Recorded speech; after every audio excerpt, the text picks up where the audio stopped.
Are you in Maryland? I am. I'm in Baltimore. Yeah. Awesome. I'm born and raised in Maryland in PG County. Nice. Nice. Hell yeah.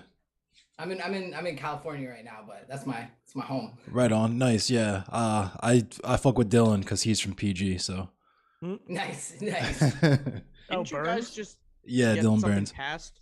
Didn't he like they kill either did they kill a bill or they got something passed for like I saw Riley Grace very strong got mentioned in the bill, right? In the remove of the bill, some news article. From Maryland? I have no idea. I went to Baltimore one Well, time. I know and got stuck in a flash DC flood. DC was trying to decriminalize marijuana, and the committee Still haven't done that it. well, the Yeah. committee that overrides their council basically killed it because they're Makes run sense. by senatorial committee. They Yeah. don't Yeah. actually have a functional city government. Yeah. I So, think DC statehood, everybody. Dude, recreational. federally, dude. I think True. recreational marijuana is on the residents of table here. DC Yeah, the residents of DC voted for it, and then like you said, because they don't have a congressperson or a senator, they were just like, oh, you well, all they have don't a know what you want. congressperson, they We just know- like can't do anything. They don't have a Yeah. vote, so it doesn't. Yeah. I mean, if you, what then it's not a congressperson because they don't actually have a vote. But so yeah, they voted to pass it, and they were like, oh, you don't know what you want. We're just gonna put that back. I think we just need a federal legalization at this point. It's fucking. We stupid. should. It's like playing it's games. political malpractice that it hasn't That's happened. coming Facts. from the With the reddest, most midterms coming conservative up, dude it's on just the like a panel. perfect executive order. Yeah, because it's not like you're like Ryan Grimm was tweeting about like what Joe Manchin wanted for the Build Back Better. He's like, why aren't we doing this? I was like, because tomorrow Joe Manchin is going to have a completely different view of what he wants. Like the bill that he killed like 6 months ago was the bill he wrote. So it's not like You know, he's Well, let's There do two were things really alterations, quickly here. But yeah, let's hop. You know, into this. let's save some of this for the after. this all devolved And quickly.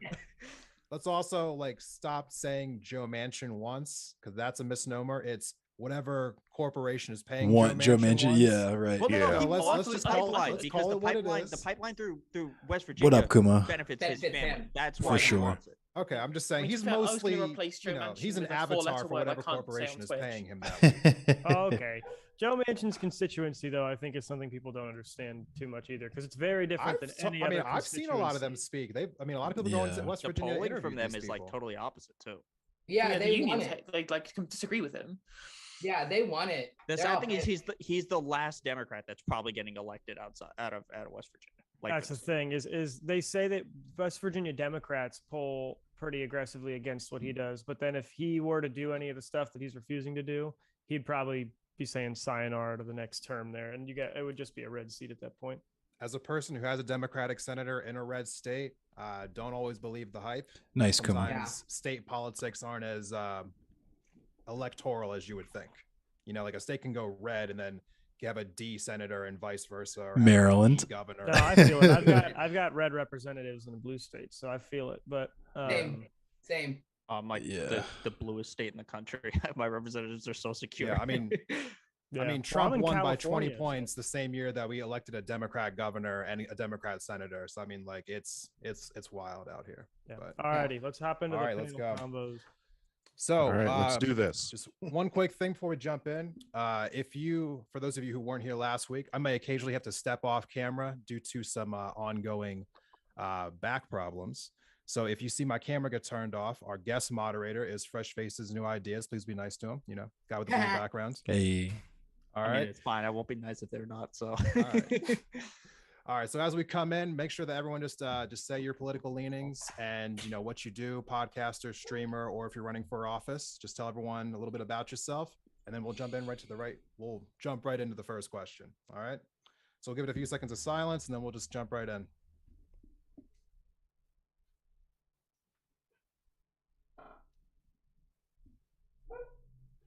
All right. Hello, everyone. Welcome to this new panel of independent thought. Today, we are talking about the rise in gas prices across, well, basically the world right now, right? It's not just the US. Don't want to make this just a US thing. Gas prices are rising. We're here to talk about what exactly is going on with it. Have a great panel of 7 other people today here. I had to check really quickly. We had a lot of people on this panel. And so we're just going to start in really quickly with everyone's introductions. Then we're going to get right into the topics. So first, to my left here, Fresh Faces New Ideas. Tell everyone a little bit about yourself and your political leanings. Hi, I am Fresh Faces, New Ideas. I am a Democratic Socialist. I am a Bernie bro. I usually stream. I attempt to stream 3 days a week, but it's usually Recording in Monday. progress. Monday around 7:30 p.m. EST, and then I try to do like Wednesday, Thursday, Friday. But it varies based on how I feel and work. But yeah, you can find me at twitch.tv/freshfacesnewideas and on Twitter at facesideas. All right, thank you so much. Next, we're gonna go over to my right, Jebtan. Hey, how's it going? I'm Jebtan. I mostly just hop on panels. I'm available on Twitter at JebtanRIP. I lean more conservative, conservative libertarian. I don't really take the Republican mantle, though that is the party that aligns with more of my policy prescriptions than the other one. All right, thank you so much. Next, we're gonna go down to Endless Cemetery. What's up, y'all? I'm a Black Anarchist. You can find me at endlesscemetery.com. I stream to YouTube, Facebook, Twitch, Trovo, a bunch of different places. I mainly just talk about like police abolition and all that sort of fun stuff, and play video games. I play Mortal Kombat 11. I'm one of the best Jax players in the planet, and sometimes I talk about and play music, and yeah, that's about it. All right, thank you so much. Next, we're going to go to Frackle. I'm Freckle. I'm a socialist and abolitionist and video essayist. And my background and why I'm a little bit passionate about this particular subject is in transportation planning. So, yeah, that's me. All right, thank you so much. Next, we're going to go down to Daniel Wilson. Awesome. Hello, everybody. Daniel Wilson here. Running for California State Assembly in District 38. Running fully nonpartisan. I believe that the political parties are the problem and a barrier to, they inherently subvert the will of the people. So I'm running fully nonpartisan, and corporate free, so that there's never a corporation or a party standing between me and the constituents and what we need. You can go to votefordaniel.com to check it out. So my political leanings: fighting for cow care, fighting for everybody. It's what the people want, what the people need, rather than the donors and what the party dictates. All right, I love it. Next, we're going to go over to Carr. Hey, everyone. I am Carr. I make Black anarchist content on YouTube. I'm a Black anarchist, and I'm a father and lover of guns and whiskey and ranting about politics. I make political commentary video essays on the internet, and sometimes I do the occasional stream, and I can also be found on Facebook. I try to make sure I reach out to the rest of us older millennials on Facebook as well. Hey. So. All right, and finally, No Justice. No Justice. I'm a Marxist. I stream on YouTube and Twitch. As the handle you can see there, I point to the right way the second time. I talk about like trans issues. I like to critique current events from through the realm of like capitalist cultural hegemony, right? And talk about the way that shapes the discourse, the way that shapes how we talk about ideas and issues, and how that has changed over the course of time with the advent of neoliberalism, etc., and things like that. I like to say incentive structure a lot. You'll hear me say that a lot. All right, thank you, everyone. We're going to jump right into the questions now. So for the very first question that we have is, who is to blame for the rise in gas prices? Now, I know this is actually a pretty complicated question, if we're actually going to break it down, which I'm hoping we're about to break it down. But I know that a lot of people who are just semi-familiar with politics might be just wondering, why the fuck are my gas prices going up? You are allowed to curse on the stream, by the way, if you didn't know. And they want to know what the hell is going on. So we're going to talk about it a little bit. So for our first take, I actually want to go over to my right with Jebtan. I want you to go ahead and start us off. Who is to blame for the rise in gas prices? So, I mean, there are a few different factors at play always with oil. You have to think about OPEC setting the prices, right? So that's where we should first look for context on gas prices, is that OPEC sets them. But that doesn't mean that the buck stops there. There are multiple things that specifically an American leader can do to mitigate fuel prices set by OPEC in the United States. Obviously, those are the amount of oil we're putting out, the amount of prospective oil we will be able to put out later, which allows us to, deploy more strategic reserves in times of war, like with Russia. And it's possible for it not to be the blame of the president when the gas prices begin to rise, but become the blame of the president when they continue to rise and nothing is done about it, or adverse actions are taken that actually make us more vulnerable to the OPEC fuel price increases, which is kind of what happened at the beginning of the Biden presidency when he suspended fuel leases and he, to a lesser extent, canceled the Keystone XL extension of that pipeline. Though it's important to stress that's become a right-wing talking point that was the big no-no, and that's a myth because it wasn't going to be complete until 2023. But the suspension of leases and then now using the excuse that there's 9,000 fuel leases open is leaving us more vulnerable, because now that leases aren't being suspended and it seems he's open to more fuel leases on public lands, the actual fuel drilling permit process can take as long as a decade. So basically, oil companies have their hands tied right now and can do nothing to mitigate the fuel price increase that has now been exacerbated by Russia and the conflict over there and our ban on Russian oil, which was a good thing, a good step to take. And no action seems to be in play as far as reducing that regulatory process and making sure that fuel prices can go back down and our fuel output can at least temporarily go up. All right. I forgot to mention this just a little bit ago. We are going to have everyone do their opening statement, and then we'll go to an open panel. Try to keep your opening statement around a minute or so.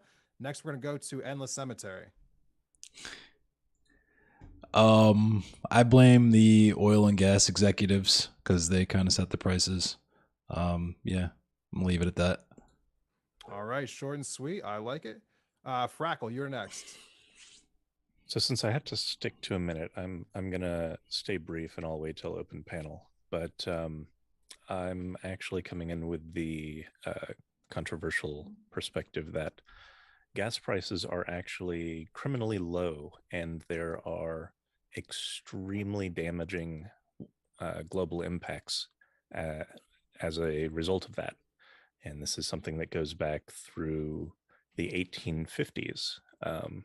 With a series of policy decisions, many of which were intended to be temporary but have become permanent. And yeah, I'll elaborate more in open panel. All right. Next, we want to go down to Daniel.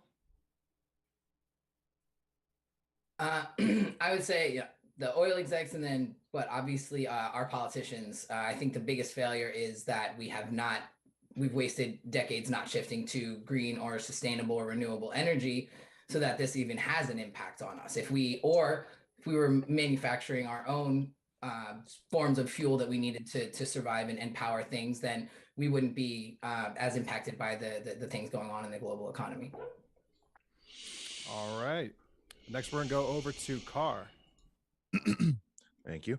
I would actually like to echo something that was said earlier. I think that in no small part, the actual price that we're seeing at the pump is to blame mostly from those running the oil companies, running our domestic oil companies. So the oil executives or their boards of directors or whatever, their executives, their boards, whomever is calling the shots, because they are still pocketing record profits year over year over year over year. And every time they tell us, oh, here's a crisis, here's a shortage, we have to raise prices, yet they never ever stop pocketing those profits. So they always have something they can do in the best fiduciary interest of their shareholders and of their board, but no steps can ever be taken to protect the consumer.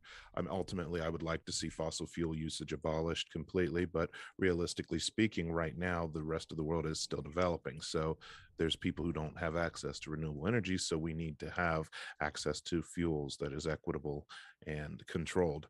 I would say some of the blame is on OPEC as well, but not necessarily by their design, but essentially by the actions that OPEC member nations have taken over the last few years. And I would say the United States government plays a small role as well. They claim to have done a lot of future proofing on our petroleum usage, and yet it keeps coming out that we're not really doing that. So. Okay. And next, we're going to go up to No Justice. So yeah, it's a myriad factors. I think I agree with parts of what everybody says. Obviously, OPEC have so much of a leverage in the market that they get to control a lot of how the prices, how price of crude oil fluctuates in general. The corporate greed of the people who again set the prices within the United States are also incredibly to blame. I also do agree that they aren't that high. Obviously, it's much cheaper to buy, I don't know, like gas at the pump in the United States than it is anywhere in Europe at this point in time. And it's about the same price as what it was like in 2014. So it's not exactly stratospherically high. But obviously that still has an impact at people on the bottom rung of the ladder, which is the main kind of thrust of the issues that I take. But overall, the inherent marketization of a global natural resource, so much so we engage in global block politics over who has access to the oil, is one of the biggest issues that I have. All right. And finally, Fresh Faces New Ideas. I agree more or less with how No Justice put it in the rest of the panel. However, I think there's one person that we're clearly not blaming for this, and it's Dinkelberg. He's directly responsible for the oil crisis, and I think we should do better to call him out. And that's really what I have to say. All right, we're gonna go ahead and just jump into the open panel. Anyone can address anyone else's points. Keep it civil, but you can be contentious. Have fun. Okay, let me jump in real quick because I hear, and this is a pretty standard argument. I don't blame anybody for having it because it's perpetuated pretty widely, that the oil companies are at fault and they're raising prices predatory. It's the same excuse that they've had for inflation, that it's just corporate greed. The average margin, and I used to do financials for a gas station, the average margin for fuel is about anywhere from 12 cents for a poorly run station to around, if you're really good, 30 cents per gallon of fuel. We're seeing fuel rise dollars. So even if they were to cut their margins to zero, we'd still be about $1.50 above the national average that we had only a couple of years ago. Part of it, obviously, there's COVID supply issues and things like that. But with oil was generally kept running pretty well. The idea that corporate greed is the reason why the gas prices are rising is it's just not true, because they could cut their margins to zero and we would still have a very significant problem. The primary issue in American gas prices is American leverage against OPEC, which sets the market for fuel. And you can be all about green energy and having done stuff sooner and all that, but we have to grapple with the fact that you can be for green energy and also for increasing output in the meantime so that people can afford gasoline. Because even if we got green energy to where it needed to be, where we have electrical car infrastructure everywhere, all running on green renewable energy or nuclear, which would probably be the fastest way to get there, it would still take decades for the market to catch up, because you still have single moms driving Honda Civics from like 2015 who are not going to sell those cars and buy new electric cars anytime soon. You have developing nations that don't have the ability for us to simply ship the infrastructure over to them the way we can ship oil to them. You can't, dig that electric infrastructure as easily as you can bury a fuel tank in the ground for a gas station. And I think Daniel hinted, maybe toward e-fuel technology, which is another thing that's been looked into, and like blue crude and things like that. Even if you got that to where it needed to be, again, you're dealing with a lot of legacy automotive technology that isn't going to make this overnight change that would have been needed to mitigate this being an issue. The major problem is that we don't have enough output to create leverage against OPEC. Okay, so I want to get on a little bit of a rant myself. It'll address some of the things that Jeb said, some of which I agree with, some of which I don't think are explored fully enough. So oil prices are and have been just criminally low. It is a industry that is completely non-viable the way that it's currently handled, without excessive subsidy and tax breaks. And this is not unique to the U.S.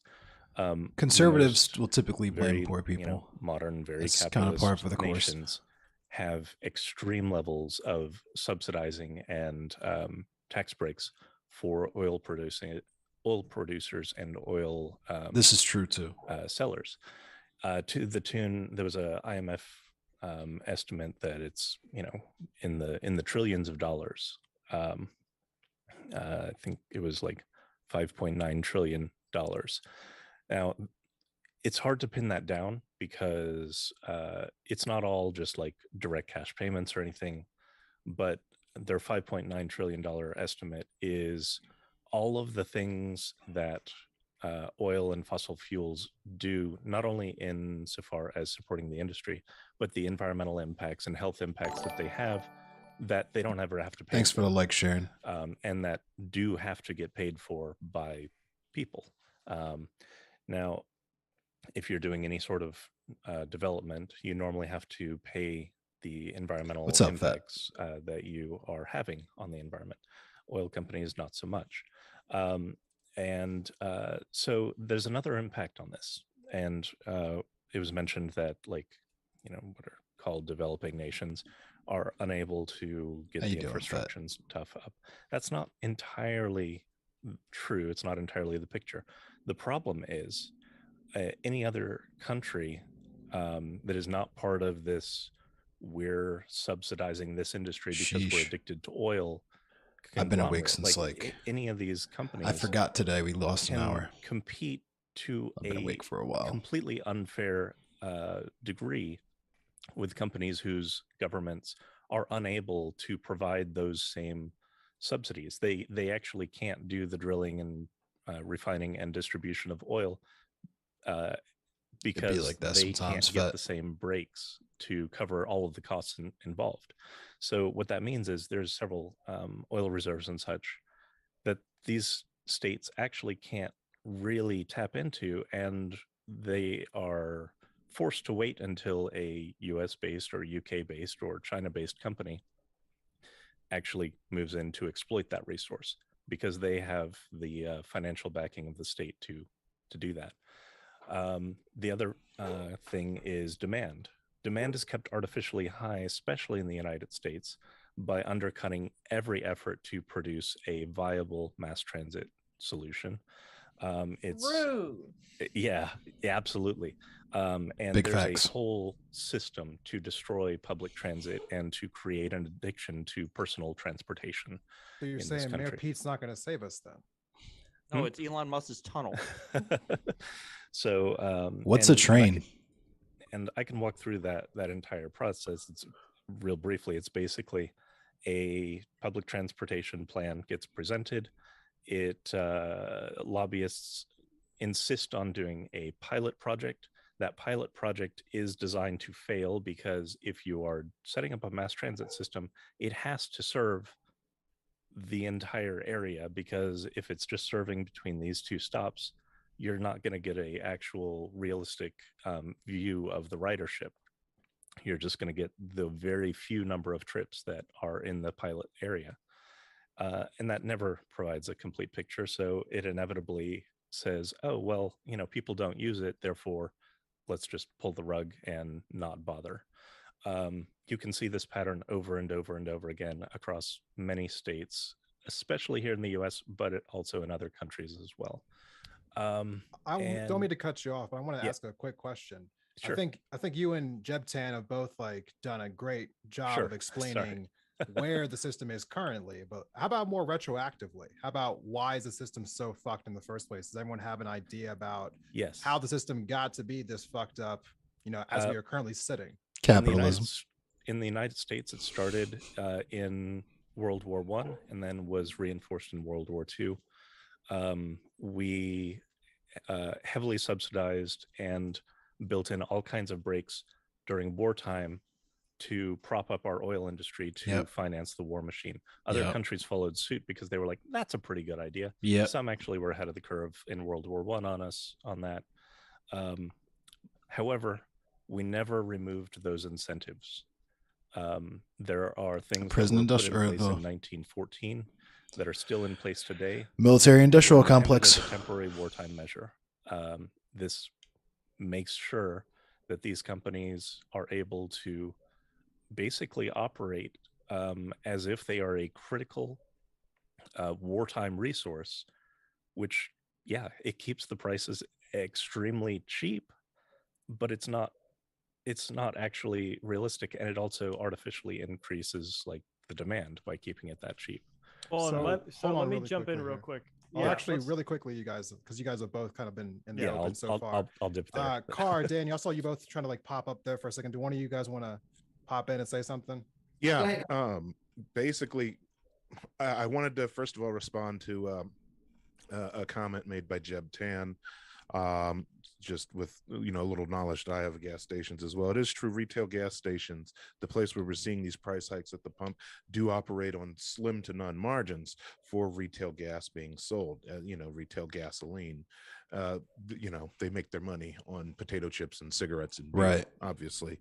So they, on a day-to-day basis, they're not really pulling much of a profit on gas. And if whoever owns that franchise or whatever corporate region decides that they want to drive users to their gas stations more, and they decide to go on to undercut the competition, then they'll start losing money on gas. But the thing to remember is that the petroleum industry is not just retail gas stations. That is one outlet of now what we're talking about today, but it's not the only thing that affects the prices that we see at the pump, because it's not the only outlet for crude oil that comes out of the ground. I would say that if we are talking about real world causes to the problems that we're seeing right now, I still remember 2 years back, we literally had countries all over the world outside of the US trying to give away barrels of crude because everybody stopped driving due to a pandemic, and they literally couldn't sell it, and they tried marking it down and they still couldn't sell it, and they're was cutting their negative at one prices point. in half, Yeah. Didn't it by go the negative? gallon. Yes, it went negative, and they were literally trying to offload crude to other countries just to hold it because they didn't have a place for it, and logistically it's disastrous to shut off oil wells because it takes forever to tap them again. So again, yeah, I think we can't really duck a lot of corporate responsibility in this, because some of these are the same corporations that had so much oil they couldn't give it to anybody. They couldn't even give it away 2 years ago. And we've seen historically gas shortages and gas price hikes have happened over and over throughout history. I'm old enough to remember that it happened shortly after 9/11 for a period of about 6 years. There was a 6-year spike in gas prices that took it way out of what normal rate of inflation would be. And it was kind of like weird. It was overnight. We went to the point where coming into the year 2000, it wasn't unusual to see gasoline, unleaded gasoline, at $1.09, $1.10 a gallon. And I feel like I blinked and we were paying in the 2s and the 3s, and that became the normal acceptable range. And yet, despite all of that, these petrol companies did not see a blip. They didn't even see a dip in their profits, not in the slightest. And these companies, when you turn around and ask them, they will blame instability in the region, despite the fact that the Middle East is a small contributor to our foreign oil consumption.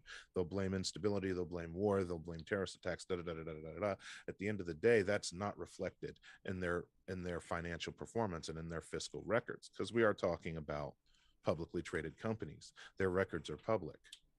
Well, so that's kind of a measure. You got to look at the mathematics. So the reason why you change prices in response to a market is to maintain volume, right? So in those moments where the price goes down really fast or the price goes up really fast, the reason it's doing that is because they are saying we need to find a price where we can sell the same volume of oil at the same margin.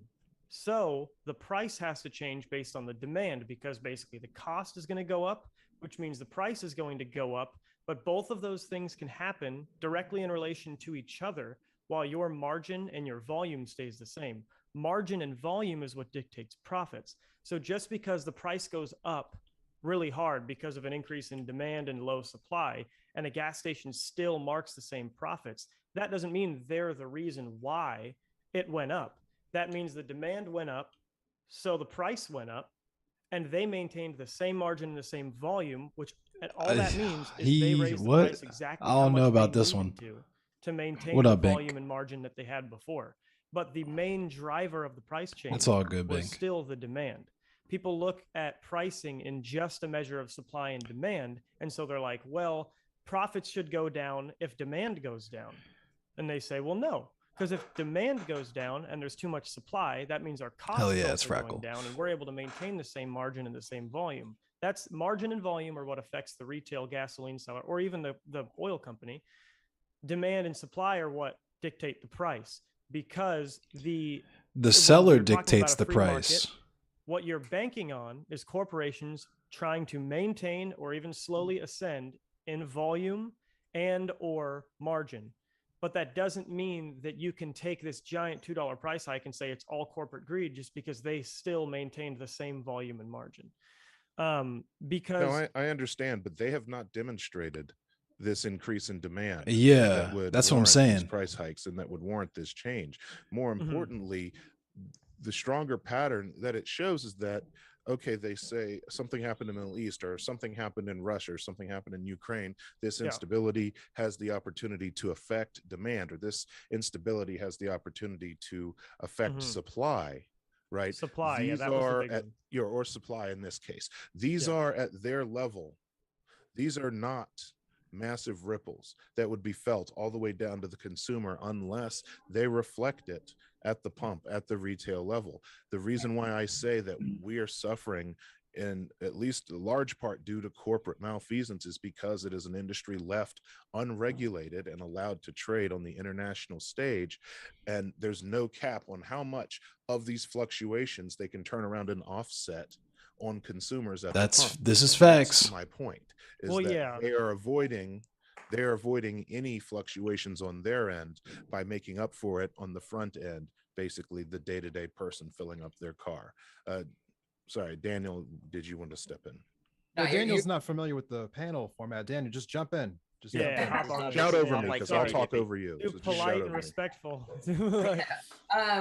So a couple points. I completely agree with Carr, and I understand the points that you're making, Jeb, as far as that, at the retail station, they're not making a lot of profit, but we're not talking about the retail Right. front store when Right. we're talking about corporate greed. Exactly. We're talking about the oil executives at the very top that get these massive dividends, these massive profits. Yeah, and exactly. There's no way that it doesn't Exactly, matter. Bink. Their profits should decrease if the price goes up, and they're not offsetting it onto us, as Carr talked about.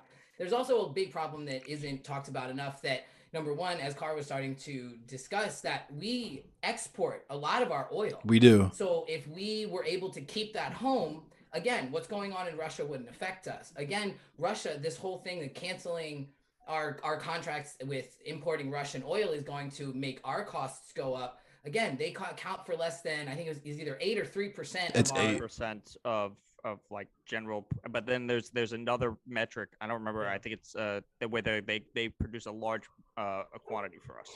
So there's two separate gas metrics. That one of them is 7, the other one is close to 40, I think. Yeah. Okay. Retail oil, they don't send us a lot of the oil we sell. They sell us a lot of the oil we use in our energy infrastructure. Okay. But so still, if we were exporting less of the oil that we are pumping out of our own grounds for profits overseas, that could be used here to maintain. There's also repeatedly, and I think an article just came out about this, where it's not a supply and demand issue if they're sitting on oil and refusing to put it into the supply market so that it artificially causes prices to go up so that they can have that argument. So we have the oil that we're exporting, we have the oil that they're sitting on. So that's why we say corporate malfeasance, and it's an intentional choice by corporate greed. It's Right. not the people, the independent owner operators at the retail front that are pocketing off of this. It's much higher than that. Retail independent owner operators, like everybody has talked about, they make money off of chips and beer and they barely survive. It's higher than that the squeeze is coming from.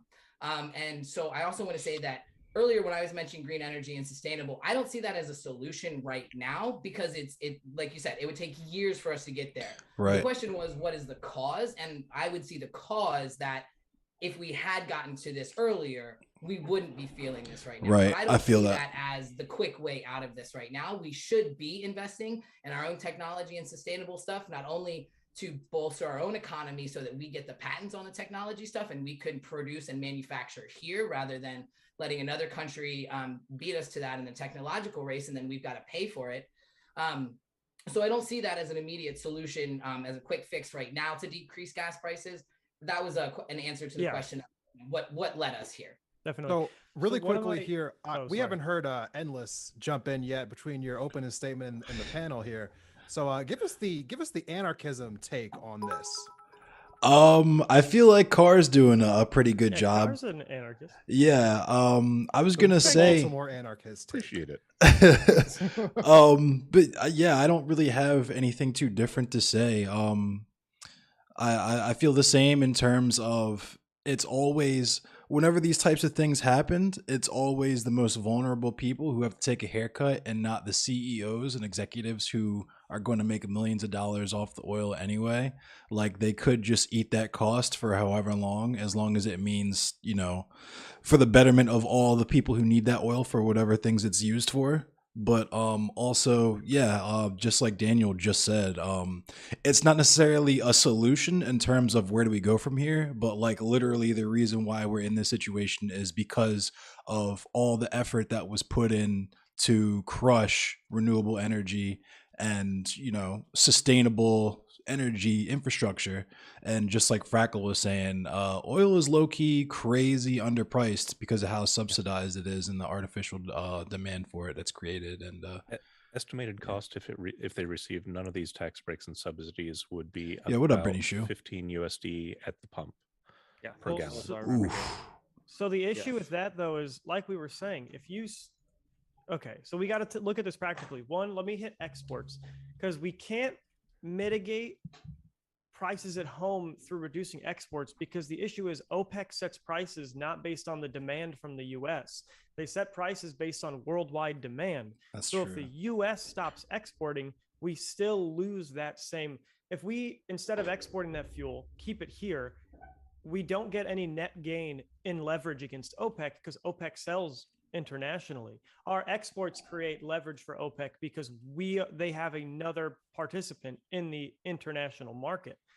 Also, with the green energy thing, right? It's not like artificial. He's saying demand like sets the price, we just wanted not oil to be American good, demand, so we global didn't demand, which invest is in green still energy. The kind issue of. was I the can't really cost get down benefit with it. analysis Actually was is, though. tricky. No, Yeah, The cost benefit analysis is tricky because right now we're admitting, right? If we fully invest with technology as advanced as it is right now, if we fully invest in green energy, it'll still take decades for it to No, pan it out. would- it and actually operate. would not not. decades. It depends No. on how advanced we're doing it. If we're doing it Yeah. solely on something like nuclear, it'll take longer because it takes about a decade to get the huge reactors. centrifuges and for stuff, people yeah. to Combination. for people to adopt it in their everyday transit, it'll take decades. I don't think promise, so. because people have But if cars we're right just now that's that'll only if last we're doing it simply by decades. replacing cars. We can do it with transportation. We can do it through We other can. means of I was I gonna think- I say think- if I there think was that's a probably- that's not going to just 1 change second, sorry. the pump front pricing because you still have those people who are dependent. there on was the a train fuel, I and could now take you're instead of reducing driving, the I would do supply that of every day, fuel, like- which means prices are still going to go up for them. no, we're going to And be the- reducing the demand. If we switch people off of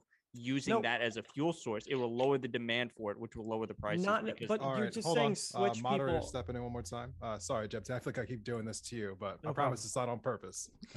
No justice. And let's go ahead and jump in here. You guys have talked the least. I want to hear some of you guys. Yeah, so I was going to say I think that one of Frackle's main points though is this is a long-standing problem through incredibly difficult to solve issues that are completely inbuilt to a century of the way the infrastructure is being planned and created over time. Half of the issue with the dependence on petrol as a source of transportation, because you all have to drive cars. Even the poorest people in America all have to own cars to be able to drive. This is facts. Is because of horrendously poor urban planning. It's not only ugly, right? I'm not going to say I could go ranting about urban planning forever, but it also means that everywhere is unwalkable. You have to have a car. Even planning new forms of public transportation in these areas is difficult because of how tremendously awful suburbs are to navigate. Right. With regards to public transportation, it's just a nightmare mess. And I think you are right that in general to try and fix these issues will take a very long time, and just down to the very base issue of how how cities are planned and how residential areas are planned and how people would even be able to get around without automobiles moving forward. Right. Right. So no, go ahead, Endless. Oh, I was just gonna add basically exactly what No Justice said, but just to add the Baltimore spice to it, because I am a denizen of both Baltimore City and Baltimore County. There's like myriad examples of like NIMBY stuff and so on and so forth of Like me, I worked in a part of the county, or excuse me, I worked in the Inner Harbor and lived in the part of the county where I could take the metro from home to work. It was like an hour walk to get to the metro, but it was only like 10 minutes from my job. So with in cases like that, like if I could take a train to work where I work now, I literally physically can't because my commute would be like 3 hours, right? But it's only a half-hour drive. But there's like a million reasons why I would rather take the train to work. Least of not being that it would be more sustainable simply.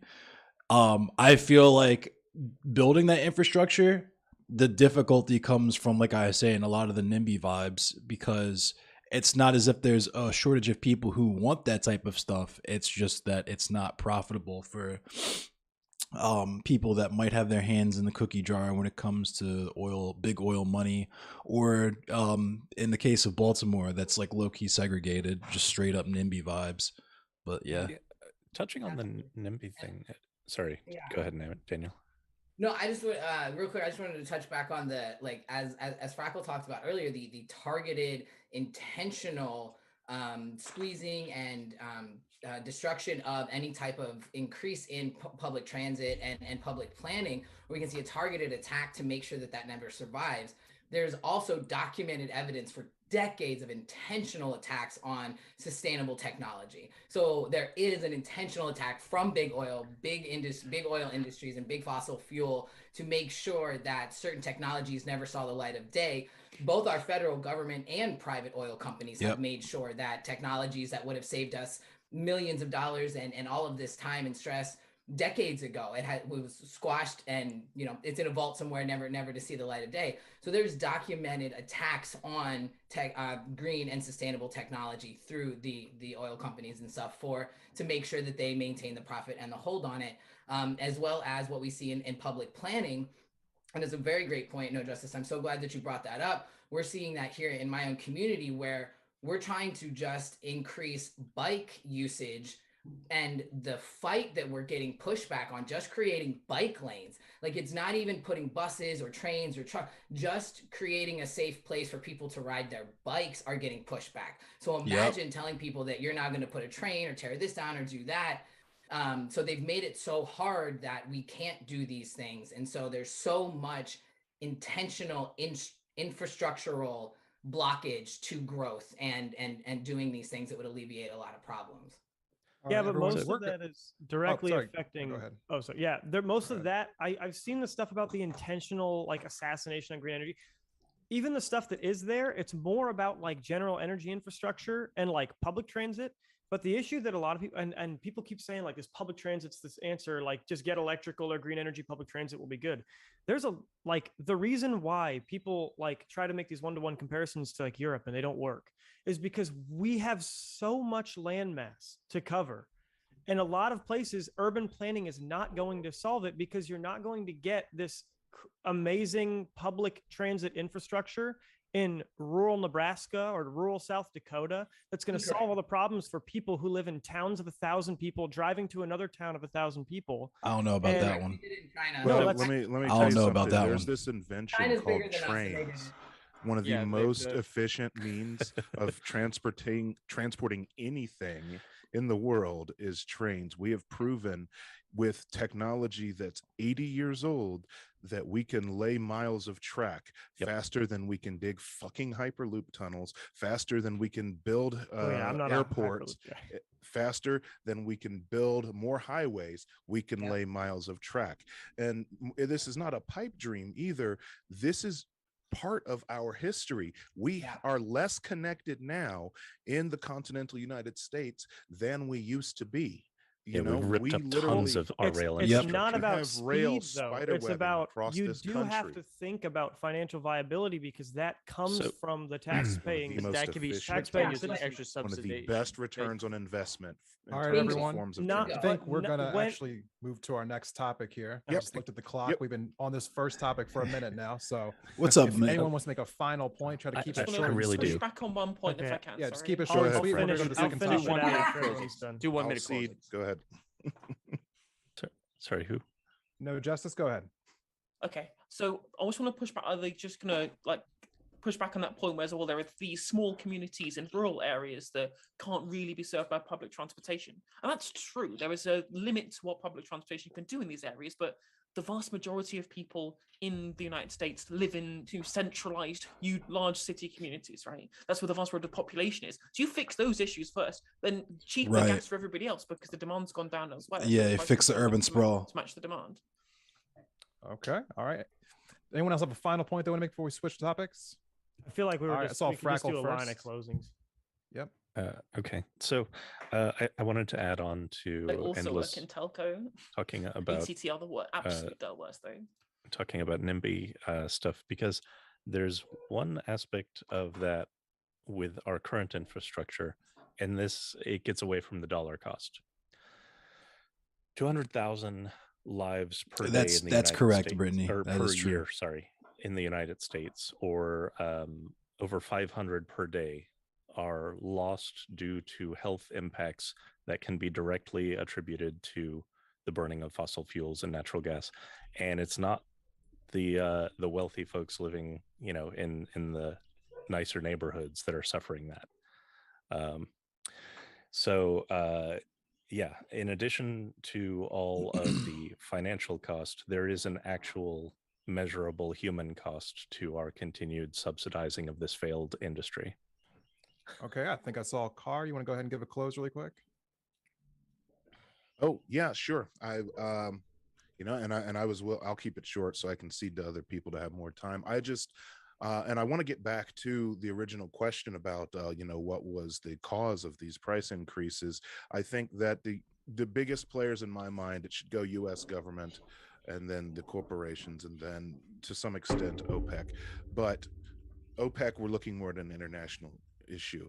Right now, the U.S. government should be doing its job as a government of a large country and regulating this supply so that the American citizens are not getting hurt. And they're failing at that job. They pay people a lot of money to study the market and predict these things happening.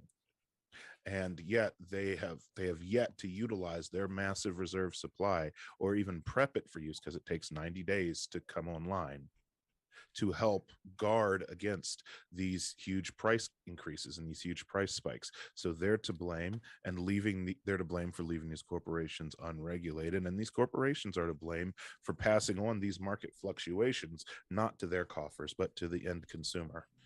And that's all I have on this first part of it. All right, thank you so much. Endless, go ahead and go next. I just wanted to counter really quick the idea that the building the train infrastructure would be like more costly. I grew up in a place called Relay, which is like one of the first train stations in the entire country, and there's a piece of infrastructure there called the St. Thomas Viaduct, which is like the oldest still in use functional stone train bridge in the entire country. It might be the world, but I'm not entirely sure on that. So it's like, for me, it would be job creation and working towards sustainable infrastructure, but also in the long run, like I'm sure Daniel will tell you, $6.95, $4.95, $95, that shit's always busted. But, they've been using that train bridge since it was built back in like the 1800s. So I don't know. All right, Daniel, go ahead and go next. I would like to second everything that everybody has said. Absolutely true. And like Endless Cemetery said, and I can't believe that I moved from one of the places with the worst traffic in our country to the second place with the worst traffic in our country, to LA. And it is, and we see even if it would cost us upfront to build this stuff, the fact that we don't have a line straight from Baltimore to DC is crazy to me. Building this infrastructure is absolutely astronomical and something that we can't even comprehend. And this is something that and as far as landmass, China is doing this, and they have built trains that they are seeing record profits in just like produce, and because of how fast they can get things to market before it goes bad, and how fast they can cover distances, how fast you can get the materials to a produce or to a manufacturer that needs them, so that they can make materials faster.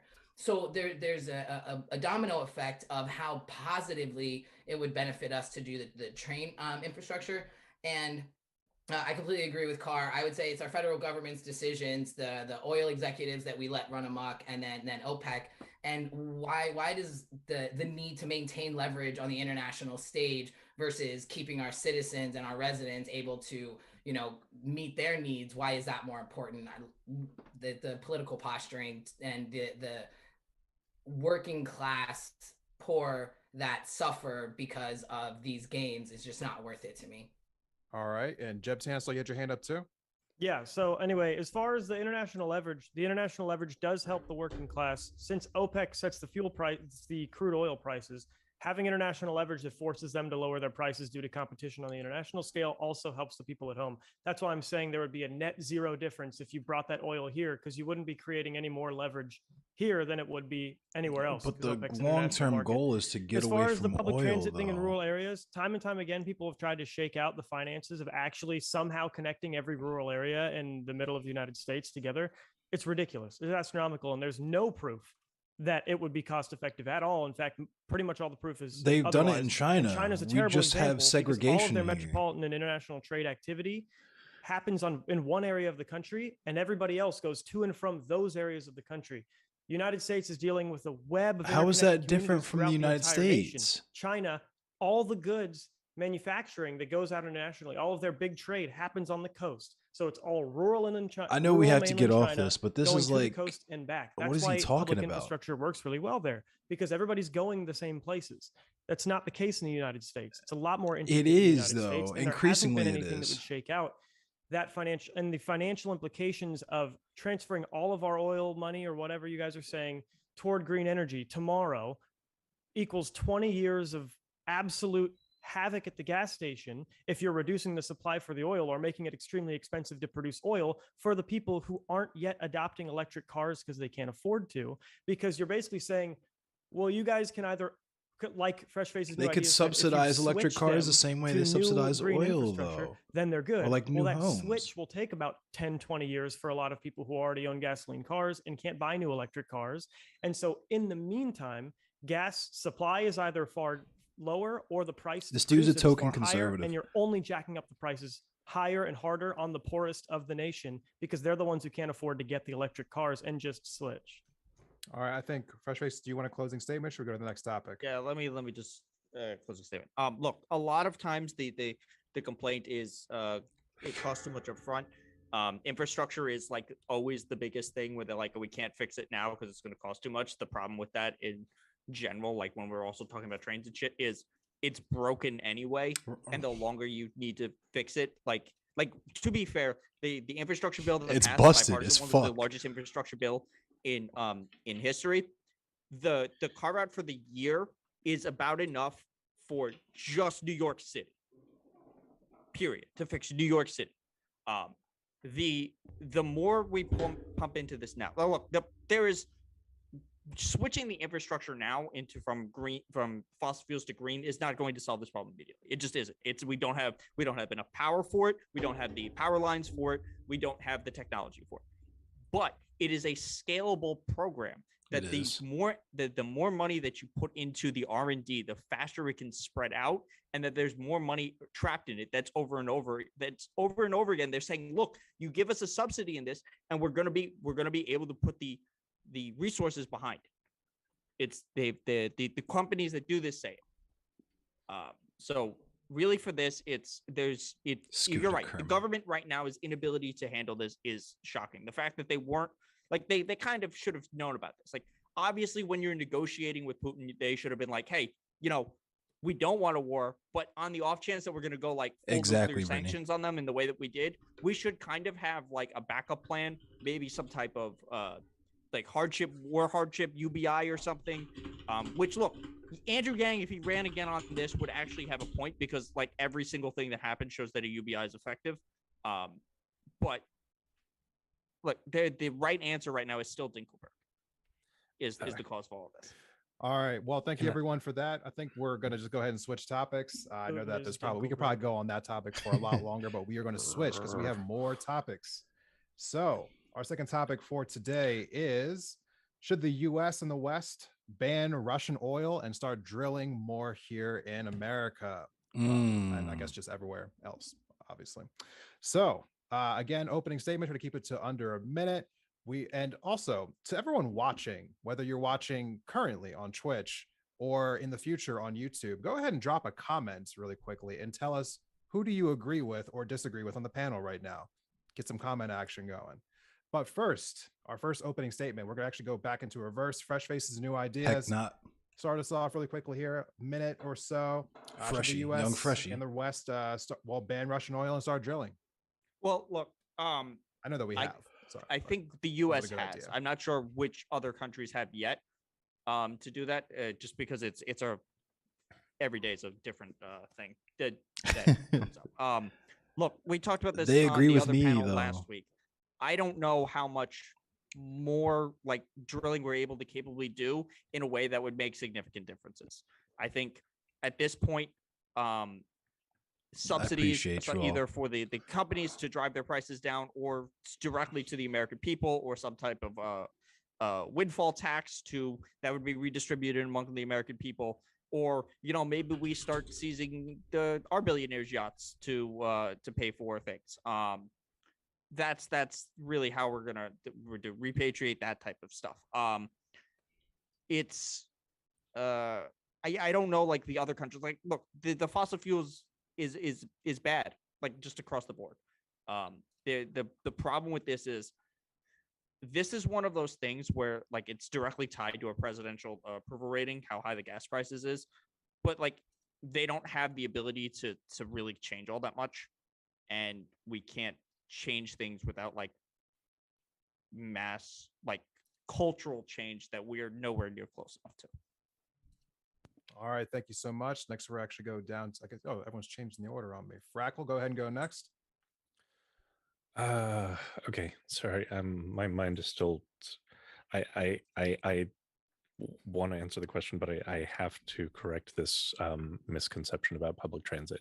So I apologize. I really do. But okay. So there was a study in Minnesota in the United States. This is a rural state. It is in the United States. It's not comparing oranges to apples. Public transit systems serving rural areas across greater Minnesota. They studied it. Cost benefit ratio ranging from 1.5 to 4.2 for every dollar spent on public transit. The return to the community averaged around I'll just sip my soda. I'm just going to sip my orange soda. Spent on public transit in direct economic benefit. Now, to the question. Sorry. Yes, we should ban Russian oil, and yes, we should stop drilling also, at home. Like way less. Like if you put in Medicare prices, like for like so yeah, so we definitely need to stop our absolute thirst for oil. If we started to, or if we all at once moved all of these subsidies and tax breaks that are currently invested just in oil addiction and instead put them into renewables and public transit and other areas where we rely on gasoline and oil, the economics would follow that those would immediately gain adoption.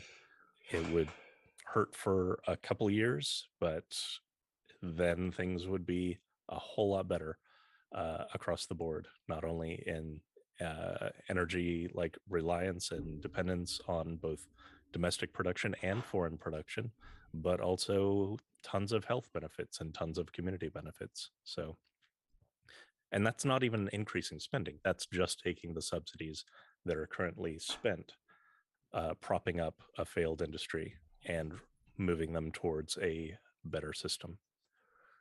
Okay. All right. So thank you for your opening statement. Endless Cemetery, why don't you go ahead and go next? Yeah, I agree that we should probably ban Russian oil, but just because I think we should abolish the oil industry altogether. I think that as a whole, the oil industry causes tremendous harm, more so than it benefits, working class people, poor people, so on and so forth. Excuse me. So, yeah, my argument's kind of same as like the abolish the police argument, where it's like, of course, if we just got rid of all gas stations and oil and like ICE engines and stuff like that tomorrow, it would be bad. The point is, we don't just get rid of that. We put all of that same effort and energy into things that are actually sustainable and don't have negative repercussions for people in vulnerable communities, whether we're talking about like I live in Baltimore. A lot of the soil is contaminated with lead because of leaded fuel, that type of stuff. Uh, uh, exploitative conditions for people who have to work at like fracking sites and so on and so forth, like that kind of stuff. I just feel like the elimination of the industry as a whole and moving towards something else, even if like, even if like Frackle was saying, it would hurt for the first few years, the long-term benefits would be immeasurable. All right. Thank you so much. Next, we're going to go over to Carr. Eat the rich, it's Titan, All right, yeah, thank Titan you. style. So to address the two-part question, yeah, I don't even know if it necessarily should go as a ban. I am ultimately an anarchist, so my goal is there to be less federal government in general in the end. Facts. And I don't necessarily think there's much to be accomplished by that, even putting the energy into that, because that usually comes bundled with very, very hurtful sanctions to otherwise working poor in European nations. And a lot of European nations that do pump oil import labor from the Middle East and from That's why I Cape love of Carr. Africa and from Asia, and they're very poorly treated in those conditions to begin with. So, but yeah, we don't need Russian oil. If we, at the very least, we bring our Russian oil importing to a stop, we won't feel that at all, because I think they barely make up a single-digit % of our oil consumption in terms of foreign oil consumption. Right. We lean much more on Canada and South American oil than we have ever seen of crude coming from Russia. They're just, I mean, I know they're a big player overseas, but they're not a big player in our oil consumption. And maybe it's a bigger issue for China, but it's not a big issue for us. So the second part of this smoke some subject Ashley is, Babbitt should we pack. drill domestically? No, hard no. I think that should we drill more domestically? No, we are already drilling quite a bit domestically, and the money at this point, we are drilling enough domestically that whatever money, resources, and infrastructure we would be taking to tap more wells in the United States, which would ultimately be also destroying more environment, trampling on more indigenous land, or poisoning more water supplies, should instead be focused on clean and renewable energy sources. There's no reason that we can't take those funds and those resources and put it in that direction. We've been increasing our domestic drilling for quite some time, and it hasn't really made our prices any cheaper at the pump, and it hasn't really improved the lives of the people in my community or any other community. And ultimately, that's the goal. If I have to have a government, it needs to operate in service of the people, not the corporations, not the senators, not the congressmen, or not the Carr is judges. always so If fucking it's not going to operate in service of spitting. the people, then it doesn't need to exist. And so more wells drilled in the ground won't be operating in service of the people. Investing in getting away from a car-centric economy and a car-cultured country, and into one connected via public transit, and getting away, using this opportunity to slowly start crawling towards renewable energy, making some of those goals that we keep talking about, be it Kyoto protocols or Green New Deal, that would be a much better use. And we would see a bigger return on investment if that investment was done in good faith, as opposed to just tapping more wells. All right. Thank you so much, Carr. Next, we're going to go up to No Justice. You are muted, my friend. Thank you. Sorry. So with regards to not buying Russian gas anymore, and gas and oil, I had a pretty kind of nuanced view of sanctions when we were looking at the. Carr is always spitting. I do think that moving away from Russian oil specifically because the 4 biggest Russian oil companies are all in service of the Russian state is a good thing to do, especially at the moment, as because that is what's funding the war effort. So I think that's a reasonable way of divesting without. Obviously, it's going to have some impact on the Russian people, which obviously is regretful. But these things have to be done in drastic times like such as these. But that's my prescription about that because it's specifically state-run enterprises over there. Speaking of state-run enterprises, with regards to should there be more drilling in the United States, obviously with regards to domestic on-land drilling, I do think that's not something that you should be engaging anymore. But offshore drilling, I think should be something that in the meantime should be there should be an increase currently to be able to at least cover somewhat of the supply issues to decrease the cost for the working class, because they can't not drive until we have that infrastructure. They can't not drive. Right, these people can't not drive at this point in time. I'm absolutely 100% in favor of a move away from car culture. That's 100% correct. But right now, right at this point in time, there does need to be some way in which we can bring costs down for the people at the bottom of the ladder, which is just an unfortunate way the economy is structured and our class system is strata are in the United States right now. So we should engage in some offshore drilling. I would be in favor of a state-owned, rather than subsidized, just have a state-owned oil company like Venezuela does this, Norway does this, Mexico does this. Why the US doesn't do that as much as everybody else does, I have no idea. That's just a way of instead of subsidizing, you put all that money back into the public coffers. And also buy Venezuelan oil because they're Chad, Venezuela. Okay, and next I want to go down to Jebtan. Yeah, so 1 second. To briefly touch on the responses to me from last time, the public transit study in Minnesota, I have seen it. It really doesn't prove anything about a massive interconnected network of the entire Midwest. It just shows that, if anything, it's a great argument for us keeping things exactly how we do them, because it shows that the public transit systems we do implement end up being very profitable. That's awesome. That's because we use pilot programs and make sure they're going to be before they are implemented. 2, there's no couple years of pain. You guys keep saying that. There's like decades of insanely high gas prices because the moment you shift those subsidies over to green energy, gas gets incredibly expensive, and you're basically fining the poor for being poor and not being able to get an electric car for a long time. Because the faster they switch, that means they've basically been priced out of gas, which means you find them incredibly in order to get them to switch. And if they don't switch for decades, then that means they're dealing with high gas prices for the 2 decades their car would probably last if they bought one in the last 5 years. For this topic, yes, we should ban Russian oil. Again, like everyone said, it funds their war effort. We shouldn't be dependent on Russian oil anyway. Most of their interests are directly antithetical to ours, no matter what side of the political spectrum you're on. And they're committing horrendous war crimes, and we shouldn't be funding them doing so. As far as drilling at home, I do think we should increase drilling. I don't get why it's we not need like to. We're going to be expanding the amount of land designated for drilling. There's over 9,000 unused land leases for oil drilling right now that have already been designated for that. However, I don't get why we can't subsidize the poor. The issue isn't land designated for drilling. The issue is the long permit process. So I would recommend a temporary 3-year stay on the regulations for getting the drilling permit in those areas, and an adapted process that allows inspectors to come in as these companies are drilling and inspect them. That way you keep the regulatory pressure, knowing that at any day an inspector can drop in and make sure that they're doing things the right way.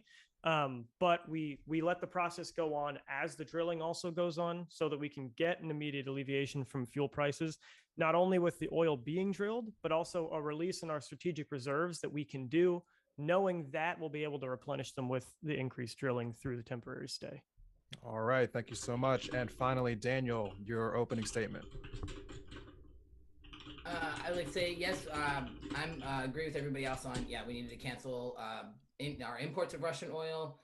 Funding the war effort is absolutely not cool, and we should be able to survive without reliance on their oil anyway. So yes, cut the oil. I do not think we should increase drilling because there's a massive oil reserves that are being sat on not only by oil executives but by our own government withholding of our own strategic oil reserves. So we have oil that we can flood into the market to decrease the price increase, so that we can and cover that cushion a little bit, so that the American consumers aren't the ones covering the bandit. They're holding that oil for because they want the price to go up. So I think we could alleviate and cushion some of the burden that we're feeling right now by releasing some of that oil, or increasing the oil that is already happening at existing sites. I do not think we need to tap into, and I know you said there's already sites that exist, but if they aren't being drilled on, breaking new ground doesn't make any sense. If there's already oil rigs that are in existence and aren't running to full capacity, maybe increase that so that we are not continuing to exploit and poison new grounds and new peoples that have not been toxicified by the need for oil and corporate greed. All right. So before we go into the open, I want to just say that obviously, just again, be civil, you can be contentious. I do want to hear everyone speak at least once. So if I feel like 2 or 3 people are kind of, going back and forth, I'll probably start calling on people just so don't be afraid to interrupt. Go ahead and anyone jump in. Yeah, I'll jump in here. I actually largely agreed with the comment made in the opening statement by No Justice, but I wanted to address part of that in saying that, and everyone else that's discussing this, I really think it's kind of a it's kind of a smokescreen to even be talking about Russian oil in terms of U.S. foreign oil consumption. Like I had said in my opening statement, I want to say we're maybe at 1% of our foreign oil consumption comes from Russian oil. Right. But the fact of the matter is that the majority of our foreign oil consumption does not come from Russian oil, and it does not come from Arabic oil either. It's coming from South American oil, and it's coming from Canadian oil. What's up, Duck? And some of it's coming from Scandinavian oil. Right. I hope everything's okay with you, Duck. I hope you're safe and everything. Yeah, we can ban Russian oil and we wouldn't really even see much of a difference. There wouldn't be much for us to make up for. So I want to make sure that we know that we already buy a lot of oil from Venezuela, and we buy a lot of oil from other countries in South America, and that right now there's a lot to be critical of Russia about, and we absolutely should be critical, but their Russian petroleum is just a scare tactic, and that's the majority. I'm hearing from Al Jazeera, they're saying 3% of our oil at most comes from Russian oil wells. The general number I've seen is around 7. That's so you're 7 or getting 8. 7. Yeah. But no, you're right. The Venezuela really is probably the area we're going to get most from, because it looks like MBS in Saudi Arabia is going to give us the middle finger, at which point we should press charges against him for murdering an American journalist. But the advantage of Venezuela is we can actually have better relationships with Venezuela. Part of the other group that we were going to look into this was Iran. After last night, I'm not sure how well that's going to work. But the using other places is a way for us to alleviate some of the sanctions pressures we have on Venezuela, and it would actually help make us closer to our neighbors and solve some of the problems. If you're worried about the immigration crisis, one of the ways to help solve that would us not to be sanctioning the hell out of a country that we believe is collapsing because of socialism. A country that also fuels all of our industry with their crude oil. I agree with you wholeheartedly there, and I agree with you wholeheartedly. My main point to bring it up was to address them saying that, oh well, this is why we should consider continued drilling. We don't need to. We have other sources that we can acquire more foreign crude from without the need to drill domestically to do it.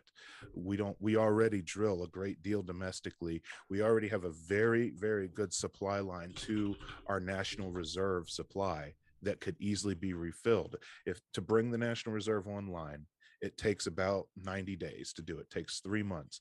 And once it's online, the National Reserve could essentially fuel the whole country on its own, assuming every other well stopped dead. The National Reserve could fuel the entire country on its own for 30 straight days once it's online. Now, we're not even at that disaster level yet. We could totally use the National Reserve to cushion the United States against a transition to pulling more crude from South America and from Canada and from places like Norway and things like that. That was my main point. I didn't want to jump on you there, fresh face. I definitely agree. Sorry. Oh, sorry. Mine's only a quick one. I was just going to point out the fresh faces that we should divest from Saudi Arabian oil because they're killing Yemenis as well. Oh no, that too. But directly, the thing if we're going to directly go after Saudi Arabia, I think the Jamal Khashoggi thing is a pretty good place to like directly send a warning shot to MBS that like, hey, this is don't start fucking with us, because I think it's a good like medium step. I mean, obviously the stuff that we're helping them do in Yemen is unconscionable.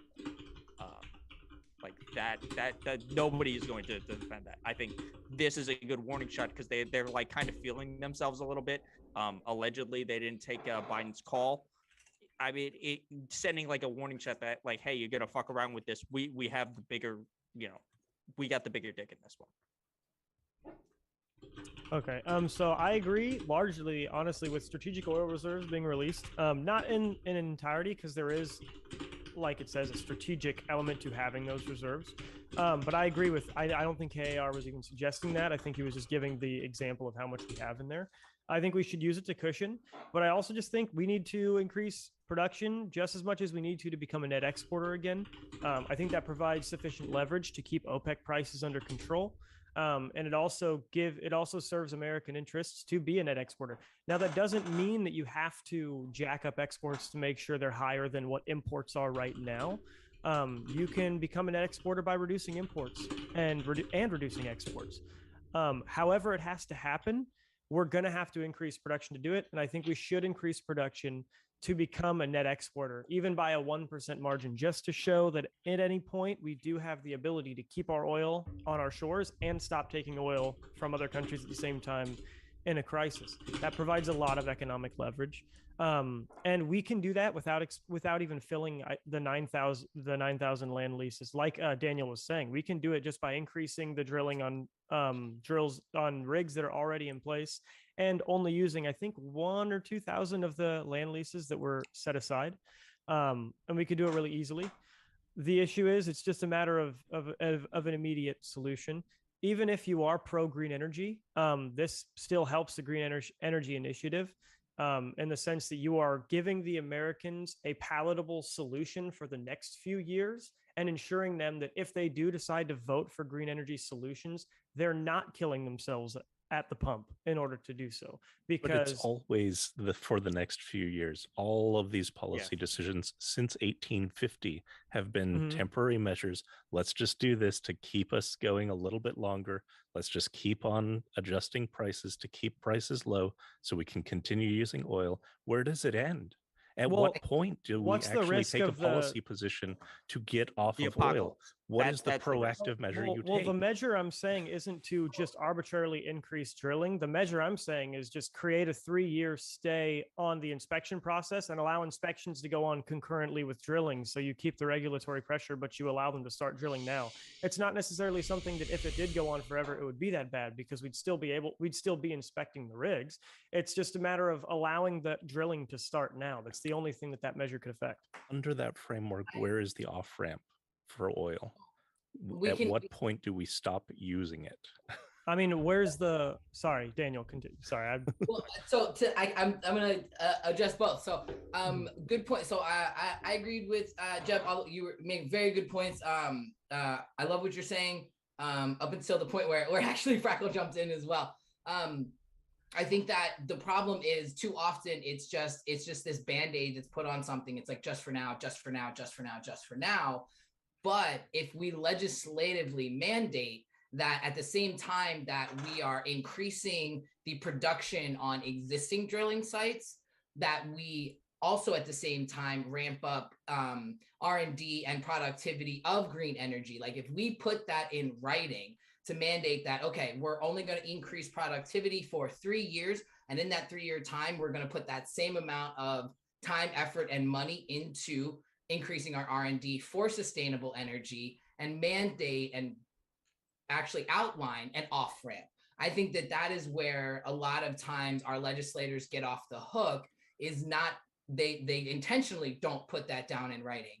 So we need to find a politician somewhere that will create a piece of legislation that will say, hey, yes, we're going to increase production on existing oil sites that are already in production, but like Jeb said, might only be working at 1, 2, even at 10% capacity. Even jacking that up to 50%, not even going up to 100% capacity, could extremely alleviate what we're dealing with right now with the squeeze. But we have to put that fine or that bold print in there that this will only go on for a certain number of years. And while we're doing that, we're also putting the same subsidies, time, effort, and money into making sure that we go into the green energy sector. I have a quick This question is my really argument. quickly here. Okay, sorry. We do have a politician or a potential politician on the panel right now. Is that a campaign promise that we just heard from you, Daniel? Hell yeah. Let's make it happen. He's state assembly too, though, so he's got a way to go through that process. California State Assembly is very fun and constrictive. All right, no, Justice, go ahead. It's going to be a good time. And I am actually trying to find ways to, so I can't make it a federal promise because like everybody's pointing out, so I'm a state assembly member. I'm going to be a state assembly member. But here in California, we have a gas tax, right? So there are ways that we can, without doing anything about drilling or producing or importing, there are ways that we can legislatively reduce the price at the pump for our consumers. And I have a great plan for that. Because it's, why is it the people that have the smallest vehicles that do the least amount of damage to the roads, people like myself, like you guys keep pointing out somebody driving a Honda Civic. I've got a 2001 Honda Civic with 208,000 miles on it. I'm going to run that thing into the ground. Same. It's also great on gas. So same based. Right? But so yeah, there's a lot of people like me who can't afford, to upgrade. So I understand 100% what you're saying, Jeb. But so that's where we can legislatively put our money where our mouth is and do subsidies for the car manufacturers that are creating. I was just about to say this. Green vehicles so that they are less for consumers. But at the gas pump, so why is it people like me with a teeny tiny Honda Civic that is not seeing the potholes in the road, paying the gas tax, but the corporations like Walmart, Amazon, and all the other shippers that are, driving big rigs up and down our roads, destroying them, why are they not paying the gas tax? Right. So I'm trying to figure out legislatively how to reduce the cost on consumers here by shifting the gas tax to the corporations that are actually doing the most damage to our roads anyway.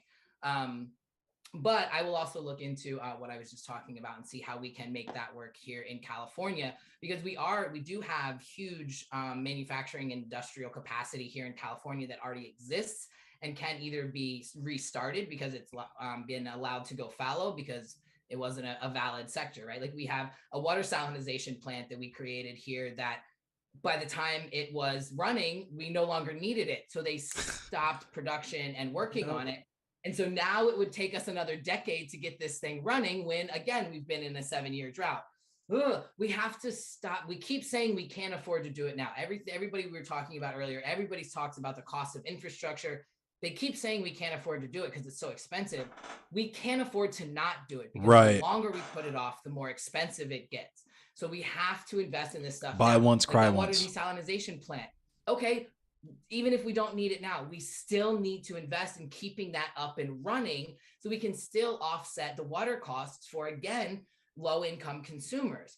So all of that. So yeah, let's make this legislation a reality. And we can absolutely do that here in California. Like I said, I couldn't affect national policy, but I can put legislation into my county specifically. We are a huge oil drilling county. Right next to, we are also an agricultural county. And so not only are our residents dealing with the pollution from the pesticides, but also from the drilling and all of that. And so we're getting double slammed. And then I guarantee you our food is toxicified. Not only are we eating that, but we export that. So I think if we can create legislation here in the state of California to, maintain production or increase it for now, and then also put the money into maintaining and upgrading our R&D for green energy. Thank you all for letting me talk for so long. All right, a little rant. I think I cut off No Justice before that. Go ahead, jump back in. No worries. So, I mean, again, this is my argument for state control, essentially, is if our issue, especially is the fact that we're spending huge amounts of money on oil subsidy, that they're taking public money to be able to generate their profits, they're creating profits essentially at the expense of the consumers and the people, and also obviously the workers who are engaged in the actual production of the oil in the first place. What's up, T-Bag? You want the Don't Say Gay bill to be in California? Of such a huge, you know what I want? Section of the economy where you can use. I want you to be quiet for 10 minutes, but only one of us is going to get our way. The price of oil. Get that ass timed. Consumer and for the working class, you have no alternative at the moment. Then the profits or the the speculative profits you theoretically could get from state control can then be used to finance the future Green New Deal moving forward. And then as we want to be able to move away from a car and oil dependent economy, that can then be mandated by the state through federal control of the oil reserves. And also means that any issues that we have with licensing, with drilling, and how much drilling that we want to do, and access to whatever, existing deposits or newly tapped deposits is available. Yeah, gulag all the can be Don't Say done, Gay bill in supporters. favor of the people by the state. I want that bill. Also, I would support that to bill. be able I to, reject my anarchism in use on the support of world that stage bill. as well, right? As far as I'm concerned, that seems like the best course of action. Instead of $22 billion, whatever it is, going to Exxon and Shell, putting that into the public purse. All right. I do have a fan question here. If someone doesn't mind answering, we got someone in the chat who wants to ask a question. Basically, the question is, how do we regulate future markets where these contracts are negotiated up to 6 months in advance to alleviate the shocks of psychology and human fear? Does anyone have a take on that? So I think futures markets can actually serve a pretty sound purpose in that they are based on essentially allowing solutions to be made now that don't take immediate effect to still influence the price of oil now. So I don't think you need to necessarily overregulate the futures market. I think you just need to perform solutions that make sense within the futures market. So that's why I'm saying an increase in production stated now is going to affect the oil prices now, because even though that production isn't going to come right now, you're not going to just have 80 million barrels of oil the moment you start drilling. That futures market accommodates for the fact that oil's not coming for a little while. And people know when they're trading on the futures market that that's what they're banking on, is what the price of oil is going to be, which allows those sort of longer term solutions, still short term, because 6 months still isn't a ton of time. It still allows them to affect the price of oil now. Along with strategic oil reserves being released, because normally that wouldn't be very friendly to a futures market, because they're saying that puts us in a vulnerable position with oil and not having strategic reserves. Well, if we increase production and they know that strategic oil reserve is going to be replenished, it won't have nearly as much of an effect on a futures market. Well, also another thing, this isn't directly tied to the futures thing, but it's kind of supplied to the demand thing. We've already spent the last 2 years with an idea that not everyone needs to be driving to work.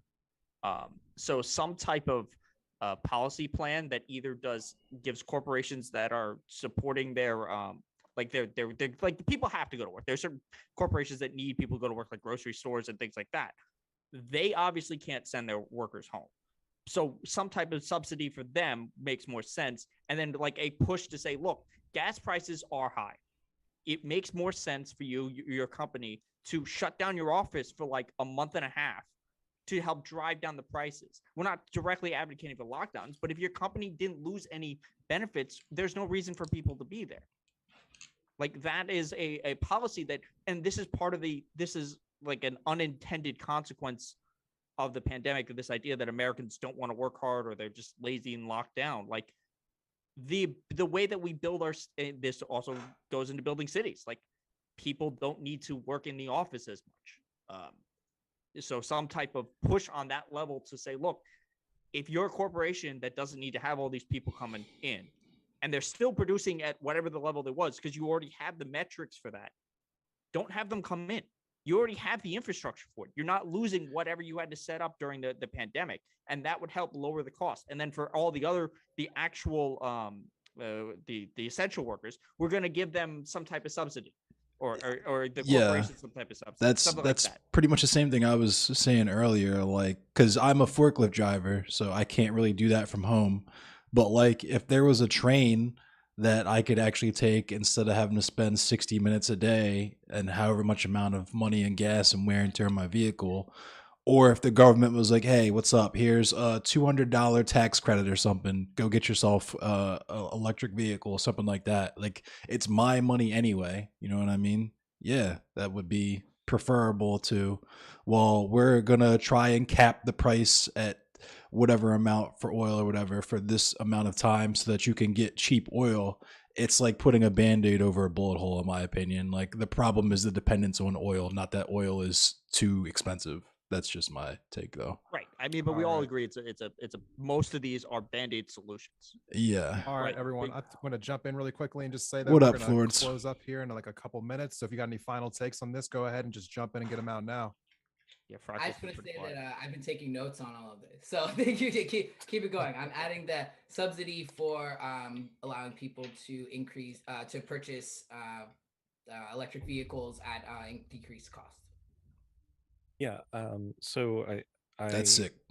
Again, transportation planner background, I can't resist continuing to talk about public transit, but like literally every vehicle that you can take off the road significantly decreases demand. And yeah, if you focus first of all on urban areas and then start expanding multimodal out into more and more rural areas, you can drastically reduce the amount of consumption from the end consumers, of gasoline for private vehicles and reliance on private vehicles. And in addition to that, the hundreds of billions annually spent to prop up oil companies, if we start phasing that towards renewables and actually changing the base energy infrastructure, or if we start releasing the strategic oil reserves, what do we do with that? Do we start selling it and using all of the money used in that sale to start moving towards energy reserves? Something has to be done to actually stop the reliance on it, stop that addiction, because it's literally killing us. In the course of this panel, there will have been about 44 people who have died as a direct result in the United States to emissions from fossil fuels and gasoline burning. Yeah, that's why also we need healthcare. But yes, to decrease our dependence on stuff that's poisoning us. And also, it's not like Australia is like underwater right now, and that's not something that maybe we should focus on. At the very least, building like massive fucking seawalls that might help us in the future. Well, I think I heard one congressperson say we should just take all the boats out of the ocean, and that will lower the sea level a little bit. Yeah. But also, yeah, climate change. All the other reason we shouldn't be doing, our effects on the environment, and yes, islands that are being put underwater. There are 2 American cities that are supposed to be underwater by 2030 if we do not change things drastically right now. Which is a great segue to our next topic. We're just going to go ahead and jump right into it. Our third question for this panel is: does this rise in gas prices change your opinion at all about the Green New Deal, specifically the Green New Deal? So let's see here. I want to start with No Justice. Do you want to go ahead and give your opening statement on this? I was 100% in favor of a Green New Deal before, and I am still 100% in favor of a Green New Deal. Very simple. Okay. All right. Well, short and sweet. Carr, go ahead and go down to you next. Yeah, I would. I mean, the gas price thing doesn't change my opinion. My opinion is the same when I first heard people use the term Green New Deal, and that is that yeah, I'm in favor of it if it were actually it needs teeth. Yes, Nothing yes, that happens yes, needs teeth. yes. Okay, yeah, I mean, it sucks that we were pulled out of Paris Climate Accord, but the Paris Climate Accord in and of itself had no fucking teeth either. It was all voluntary. Yes, okay? yes, The Kyoto yes. I love protocols Carr. at least had teeth, right? But we keep going to these summits and we keep introducing these things with nothing but these suggestions and these idea webs, and I'm like, hey, we have specialists who studied this shit for decades. They know exactly what needs to be done, but because we are so stuck in a morass of bureaucracy and always got politics, no one can speak in the affirmative and authoritatively and say this needs to be done. This is a hard and fast requirement that we need to meet. This is what we have to do. Period. In terms of hard dollar amounts, we need to see this percentage of public transit go up. We need to see this percentage of factory farming be reduced to cut down on methane emissions. We need to see this much of a spend down on domestic drilling. We need to see this much increase in solar panels and air farms. And the Green New Deal lacks that. It's all vagaries. It's nothing but vague suggestions. And the other issue is that the Green New Deal, I don't want it to be like the original New Deal, which was actually just a big band-aid for capitalism Yep. to stave off a socialist revolution that was Yep. brewing in the United States. The biggest crime that FDR committed was locking in capitalism Yep. for the next 4 generations. And I don't want to see a Green New Deal turn around and have everybody talking about. God damn, I got electric Carr and cars. Freckle on The this panel. solution to Sheesh. traffic is not electric cars. The solution to pollution is not electric cars. The solution is less cars. That is the answer, is less cars. Frackle mentioned demand going down, and I love that because induced demand works both ways. Just as you build a bigger highway, more cars will use it. You build a smaller highway, guess what? People find a way to get there without taking a car. And all of a This is sudden, big there's facts. less cars on the highway. This has been observed around the world. So a Green New Deal that would really have me excited is one that talks about weaponizing induced demand in the other direction, one that talks about how to get less cars on the road, that one that talks about how to have less ocean liners belching out emissions going around the world, have less planes guzzling fossil fuels. And then we can talk about a sustainable world. And part of what comes along with that, and this I kind of addressing to Jeb, is that it's not, I don't think the biggest issue we're going to have is, and this is not a rebuttal, by the way, he can address it on his opening statement, but what I want to say is the biggest issue I think is not the infrastructure or logistical change or transition, it's the mental one. All right. What We about have it to is stop and think for propaganda, a rich the second mediocre? about what a sustainable world looks like and ask ourselves, does a sustainable world have 2-day shipping? Does a sustainable world have same-day delivery? That hurts to ask yourself. It really does. But you think about what it takes to bring you those services that we've gained from the Internet of Things, and you need to ask yourself, if is that something we will die without? And if not, how hard is it to let go? Right. So yeah, I don't like to frame these changes as being painless. Because we're going to die with it. It's going to be painful. It's going to hurt. When you have a disease or when you have a bacterial infection, you take steroids and antibiotics, and that shit sucks. You feel like crap, but it's doing an important job. So yeah, that's Okay. my thought on the Green New Deal. All right. Thank you so much. We're actually going to go over to Endless Cemetery next. I don't know how I'm supposed to follow that. I just want to say real quick, shout out to Carr and Frackle. Hot damn, what a stacked ass panel. But I just like what Carr was saying, I would support the Green New Deal, but I wanted to have some teeth when I'm wearing my black anarchist cap. I wanted to give something more than just platitudes and future promises and essentially just kicking the can down the road.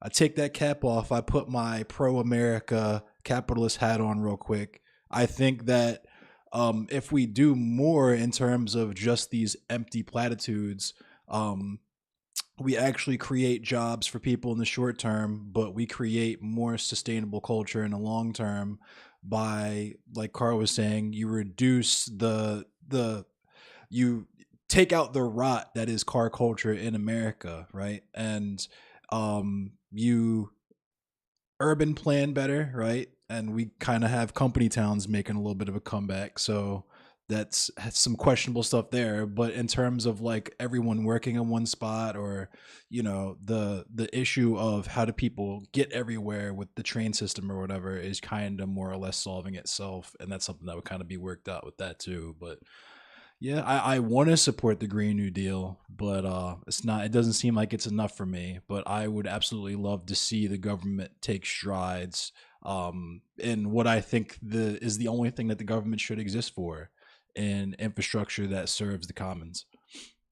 All right. Thank you so much. We're going to go down to Daniel next. Fantastic. And teleportation is the answer. Because yeah, I agree. In theory, the Green Deal sounds great. I'd But when love you to actually teleport. read the legislation, all it actually says is that it's asking Congress to agree that we have a problem that we need to tackle. Right. There's not a lot more in it. So in theory, the idea is great. So I agree with that. We need to shift the way that I we're need doing my things. my Alex Jones And actually, supplements. when I was on Desmond's Independent Thought, we discussed what I support more, and something that, and I agree. So we need bills that have teeth. We need bills that are going to actually decrease our reliance on Thank you for the things and prescription, actually Gabriel. decrease the incentives for these companies to continue producing and polluting. And so a piece of legislation, it's not a piece of I'm legislation. ordering my male a vitality proposed, supplements right now. idea, I guess, is the Red, Black, and Green New Deal. Because a problem with our environmental pollution and degradation is that it hurts the most vulnerable the worst. So our poor, our working class, our Black and What brown up, Austin? communities are the ones that have been targeted and hurt the most. And so when we're doing these types of policies, it can't just be changes at the legislative level as far as how we produce things. There needs to actually be reparative things built in so that the communities that have been where their water is polluted, like Flint, Michigan, why is Flint still not have clean water? Like, why have we just accepted and become okay with that? So we need to, when we write the actual legislation for whatever it's called, whether it is a Green New Deal, when they put actual bullet points down on what we are going to do, or whether it's the Red, Black, and Green New Deal, whatever name it has, there needs to be dictated reparative things for the communities that have been harmed the most by environmental racism and Fossil fuel disinformation? So what is that? What I would support. So in theory, I support what the Green New Deal wants to do, but I think it doesn't go far enough in name. Fossil or in fuel is action. terrible And for the we need to, environment again, and for the we can people who are in make the sure involved in that the industry we at a low dictate level. things in writing, and that's where a lot of our legislators get off the hook and get out of accountability, is because, oh, well, it's not there, so I don't have to do it. We write it down, then they have to do it. Climate crisis Talks about hoaxes? That gives Are us you more power memeing? to hold them accountable. All right, thank you so much. Go ahead, go over to Jebtan next. Yeah, so I probably won't have too much to say on this topic because no, it doesn't change my opinion on the Green New Deal, because I thought the Green New Deal was dog shit when it came out as a 5-page piece of legislation written by people who had no idea what the problems or the solutions were. Right. Like everybody says, even coming from people who support the ideas of it, it made no sense. Its prescriptions were either vague or completely off base or ridiculously expensive to solve some of the less important problems. And like it was a terrible piece of legislation then. It's a terrible piece of legislation now. The one thing that I would touch on is the general spirit of it too, that people have been going on. That we need to get even more militant and things like that. I just don't get, especially from the anarchists, I don't get the world that is being imagined where we're anarchists whose government controls our very ability to transport ourselves to the next city over. I don't get a future where That's because he no doesn't two-day delivery or no understand. same-day grocery delivery, but also a single mom's got to go get groceries. So does she take them all on the bus? Does she drag them onto the bus and hope they don't get grabbed? People by already anybody do bigger, this stronger all than the her and time. have to lug them all the way to the bus stop. My take guy's them on the privilege bus, is showing. lug them all the way back to her house, but she also can't get them delivered. Like, the issue with the Green New Deal is also the issue with a lot of this future thinking stuff. Is it's not actually future thinking. It's just making a platform off of not thinking about the practical realities of the present. Oh It's boy, not I thinking about the can't wait practical to realities of the respond to future this. either. But it's like the whole brand is we have to be revolutionary. We have to fix this. Look at Maybe the Freckles' future doesn't face. have Look at two-day delivery, Freckles' maybe it face. doesn't have same day delivery. It's like maybe it doesn't have cars. It's like, okay, well, without 2-day, same day, and cars, I think it's going to be really hard for that single mom to live her day-to-day life, because she's got to go get groceries. She's got to take her kids to school and then get to work. She's got to do that all before 8 a.m. She's got to make sure her kids aren't waiting in the cold for an hour before school if she has to get them early on the bus and then go on her own. You know, like there's a ton of practical things that the Green New Deal missed that I don't think any environmental legislation, like popular environmental legislation, has been addressing. And I think that's the huge problem. And the reason why we need to, people keep saying the government should work by and for the people against what I'm saying. That's the reason why the things I'm saying are polling extraordinarily well. And why the Green New Deal and the things in the Green New Deal don't pull very well is because people don't want. Do their I cars get taken into away. white They want to be supremacy? able to move how they please. They want a sustainable solution to do so. Do I do that? But they don't Am want I the gonna price do of the that at this pump to go panel? up for 10, 20 years because the supply goes so far down or the cost goes so far up that they can't afford to take their kids to school in the meantime. I mean, it all polls incredibly poorly. And I think if we're serving our people, When as you best as present we it that can, way, of course it's well, we polls do it by poorly. addressing those realities. But I won't have much to say for the rest of this part of the thing because my opinion on the Green New Deal has not changed. It's still bad. Okay. And next up to Freckle. So, first and foremost, fully agree with everything that Carr had said, and Endless for building on it. I suppose I'll take a moment to kind of address some of those questions, at least from my perspective. First of all, picking up groceries is not the same thing as same day or next day delivery. Like, one is going to get groceries, which I'm isn't so a close to delivery, just muting you, dude. and one Rich is the getting mediocre. a delivery. Now, the folks who are Illuminati talking living points. in You think poverty, I'm part of the they're not paying Illuminati? for delivery because that shit is more expensive. It's a luxury. It just is a luxury. They're It going is a down to the luxury. store and they're getting their shit. Now, there's a lot of people who live in poverty in the United States who today do not have cars and cannot afford a car, even with all of the excessive subsidizing that we do for oil and for cars and stuff. So this current reality that's so great is only great for people above that poverty line. Right. Whereas a system that is more focused on transit and is more focused on people not choking on their own lungs because we love oil so much is fundamentally more equitable and more humanitarian. I don't see it as wishful thinking, but I do agree that the Green New Deal does not go far enough and is not firm enough on what it's asking for, largely because of, and this is getting into the practical reality of things, there is a manufactured consent towards bias towards cars and towards personal transportation. There's an obsessed propaganda effort towards these things. If we want to put a finger on someone, point to the Koch brothers. Fuck these guys and all of the think tanks and all of the programs that they're constantly running to convince people that, oh no, you actually do need your car. I and feel you, here's Rich. why. Now, that doesn't mean much to the people who can't afford a car or who are even unhoused, who themselves would benefit from being able to move around in a public transit sort of situation. But yes, that's my thoughts there. All right. Yeah. All right. Thank you so much. Finally, Fresh Faces, New Ideas. Round us out here with your opening statement. Okay. Look, when we're talking about the Green New Deal, it's more of an idea. I think the last I heard, it's a 14-page document.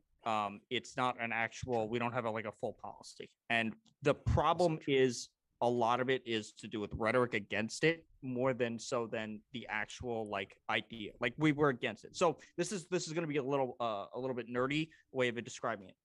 In one of the What If comics, there's one for I believe it's Annihilation Wave or Civil War.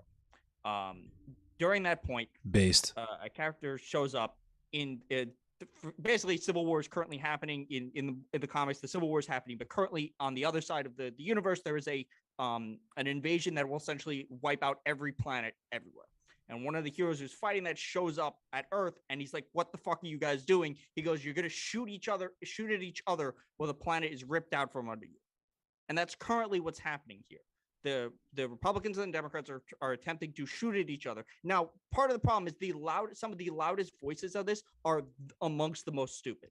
And the perfect point is Marjorie Taylor Greene, as far as I know, has still not read the entirety of the Green New Deal a year later, and is maybe the most popular voice against it. Yeah. That is one of the issues, is that we're taking a policy for a essentially apocalyptic scenario if we do not deal with it, and we're having it filtered through, can I eat 2 cheeseburgers this month? Can I, can I have my gas guzzler filled up? Like the stakes of this are much higher. Like the problem isn't so much that just like we have 2 problems.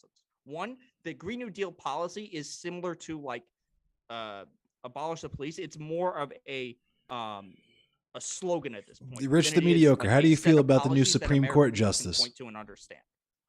And that may be because they haven't flushed it out. Although at this point, I think it's also political malpractice that they haven't had like significant points that they can do to do this. It's a talking point that they're going to point at. They say the same things over and over again. You can, build your policy to debunk them. And 2, we have to win this culture war where one side or 2% is funded so well that it's considered a 50-50 proposition of whether the planet is going to heat up to the point where we can't breathe.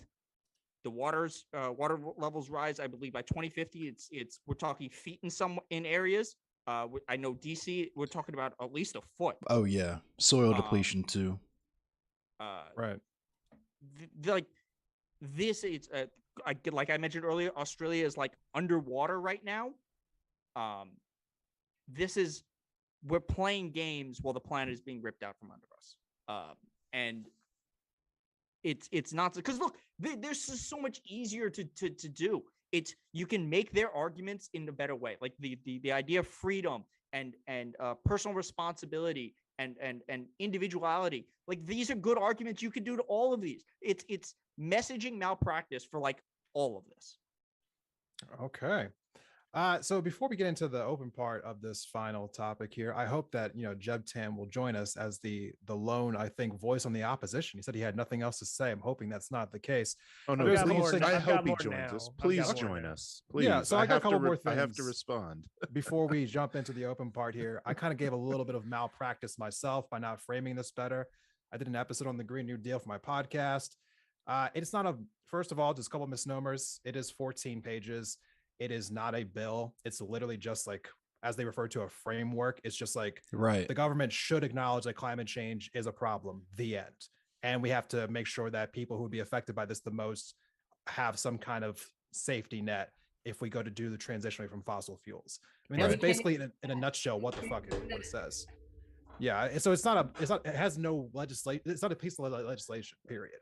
Also, another thing I also want to which slum are you talking about? Polling, Jeb Tan. And I think this kind of goes back to the first thing we talked about, where it was like 74% of people thought that we should have a no-fly zone. I think a part of the reason why the Green New Deal polls so terribly is because the left is absolutely dog shit at messaging anything, which is the reason why Fox News is so dominant. And so anything around the Green New Deal has terrible messaging across the board, which I think I disagree we can with do a this. little better here today. Because truthfully speaking, there is a lot of benefit something like this actually being put into place if it ever was moved from a framework into a piece of legislation. But here we currently are. So with all that being said, the last thing I also want to say is I think another one of the reasons why it does poll so badly is because we're kind of sold a lie in our politics that the idea of freedom should come above everything. Yeah, individual freedoms that's are more facts. important than collective freedoms, which I think is also exacerbated during the pandemic. So yeah, that's my little piece on it because I haven't got to speak a whole lot during this panel today. I'm gonna let Carr go first. Anyone go ahead and just jump in, open panel. I have some thoughts, but I'm gonna let Carr go first. I got some points too. I know Carr's like about to jump right into it. Oh, I'm gonna reach through the screen here in a second, but no, I want Endless to go. I want Endless to go first. Oh, you want me to go? All right. Yes. Solidarity. Bet. So I think that in terms of having the government control transportation and stuff, that's like the only thing that they should exist for, is making things that make life more easy, more accessible to all people. So I don't think it's a far leap to say that while I don't want these oil executives to basically have this death grip on American society, to then say that I would like a certain level of regulation and infrastructure built that in a certain degree can only be done by a federal government. Like I can't, as much as I love to be an anarchist and be on anarchist time, I can't build a high speed loop around the country by myself and with my affinity group, right? Like you're going to need some people, other people's money and other people's help to do that kind of stuff. But furthermore, we exist in. What's that? We have to work within the reality that we exist in. You're right, facts.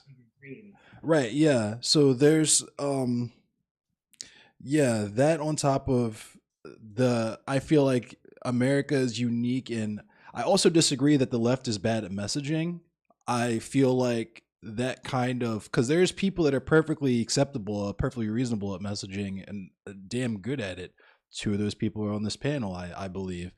The thing that we have in America is, for anybody farther left than Ronald Reagan, there is this like machine built to take the least charitable views of any one of their takes and completely dismiss anything that they have to say behind that. So a lot of the left voices get drowned out because they might say one thing emotionally or something and then get memed on and then completely dismissed for the rest of the time.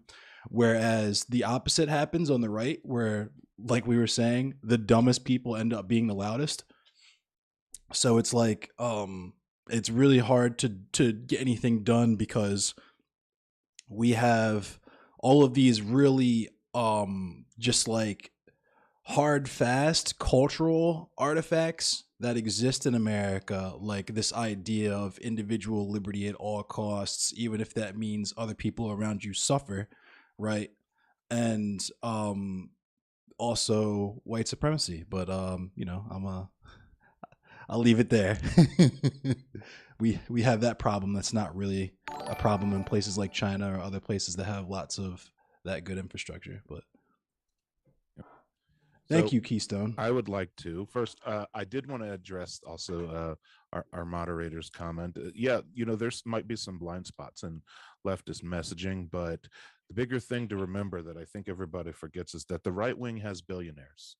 Okay, the right wing progressivism. What are you talking about, Rich the Mediocre? What do you even hear? What is your point? Serves unrestricted, unregulated capital and the pursuit of profits and rent-seeking behavior. So therefore, the right wing will also have petroleum lobbies behind it and petroleum corporations and your Koch brothers and your fracking billionaires. They can afford and so PR. The left can't. So what we actually have is an uphill fucking battle on the left, you know, because that's what we're fighting against. It literally wasn't until the age of the internet. Libs are group thinkers. So are you, my guy. That's how people work.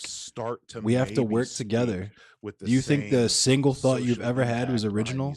I don't know how to explain to you that nothing you think or do is original. And even then, you know, your biggest leftist streamers, Rich must be very smart. No, I don't think so. In comparison to your Ben Shapiro's and your Boots must be delicious though, because those guys have corporate money behind them. They're you're saying Rich the person. I thought you were saying. I didn't realize it was a different person speaking. I thought you were saying rich people must be very smart. No, what's up, Marble Caps Lock? I think this plays into gas this rich prices, guy seems like a real regular genius.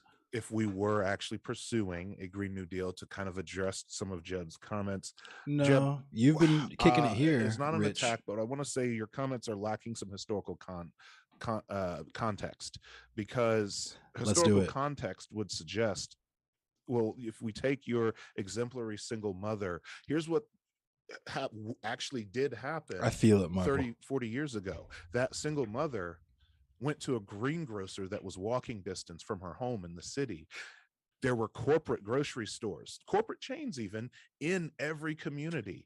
I live in Cincinnati, Ohio, and I could drive you around town for 3 hours and show you every site of every closed grocery store that, through restrictive covenants, redlining, blockbusting, Dayton is like that and too. Gentrification, Dayton and Baltimore. They have killed all of these and replaced them with unhealthy and unaffordable what up, Mammoth Waffle? Family dollars. Yeah, we live in a society, unfortunately. So, the world, despite your desire not to participate in the inner city, we live in a society all the same. Grocers are really, really, really hard to find, as are pharmacies and health clinics.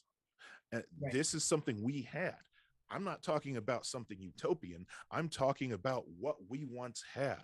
The other thing we once had, we have less public transit infrastructure now than we did.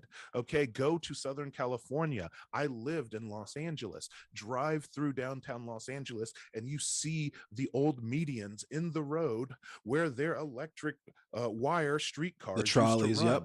They interlaced that entire city. But corporate interests, okay, not the people, corporate interests. You're getting And air and corruption pilled. took that away from us. That is what that single mother used to use. So when I say that a future with less traffic means less cars, a future with less pollution means less cars, and a future with without 2-day delivery is part of a sustainable future. People had these means in the past. That's what I look to go back to. As an anarchist, I do ultimately want to see the Senate, the Pentagon, the executive branch in its entirety just dissolved. But that's Based. because I know that on the path to that future, we can build up communities to be self-sufficient as they once were. Now, there always has been a rural and urban divide. And yes, a mixture of private vehicle ownership, as well as one of our greatest accomplishments in history in this country that I feel we do ourselves a disservice of not acknowledging, is how much rail we built in this country. We led the world for a century in laying rail across one of the largest unified land masses on the planet. And we can do that again. And it is financially efficient. Yo, Rich the It is Mediocre. expedient, and it is way faster. What's your take on the what's your faster take than on the building new Supreme Court freeways. justice? It's faster than reducing the prices of cars and hoping people get enough money to buy them. And it's even faster than building new buses. And that was what connected rural America to the cities. That's what made us a world leader in cattle crop. That's what made us a world leader in chicken and poultry crop. That's what made us a world leader in wheat. That's what made us a world leader in all of these things, is because we connected the rural to the urban with rail. And we have that capability. It never went away. We have massive mines of iron. We have enough oil coming out of our wells right now to fuel these projects, and we Facts. have enough manpower to put them to work to build these. So Facts. if I have to have a government as an anarchist, if I have to wake up and swear out loud that the government still exists, then Yo, yeah, Rich, it needs you to be haven't told me doing how you feel more about the for Supreme the Court people justice and yet. doing more What's to your make those feel about the new communities Supreme Court self-sufficient, justice? which should be the right libertarian dream after all, because once you make these communities self-sufficient, once you empower people to have the ability to afford their own meals, to get to and from work without relying on a federal entity because their communities have this infrastructure, then they no longer rely on a federal government. And we have the same goal. I think in I know that your regard. thoughts on I the want there to Supreme be Court less federal justice, government, Fat, but I and want to know in Rich the order to get Mediocre's there, thoughts on we the need to Supreme build Court the justice. communities to be sufficient to do it. So that's my thought on kind of everything we've discussed. Okay, Jeb, I think your name was invoked a few times there. Do you Yeah, wanna- just a little. do you want to hop in? Yeah, I've got a few points because I've been writing down and I've been seeing a lot of through lines. One, the number of dichotomous statements I've heard from everybody Them? are insane. So first, let me get to the first one. Left loses on messaging. It was them. Is that a question about But Supreme Court also, justice? Do The you know who the obviously Supreme Court dumbest justice is? People are the loudest on the right.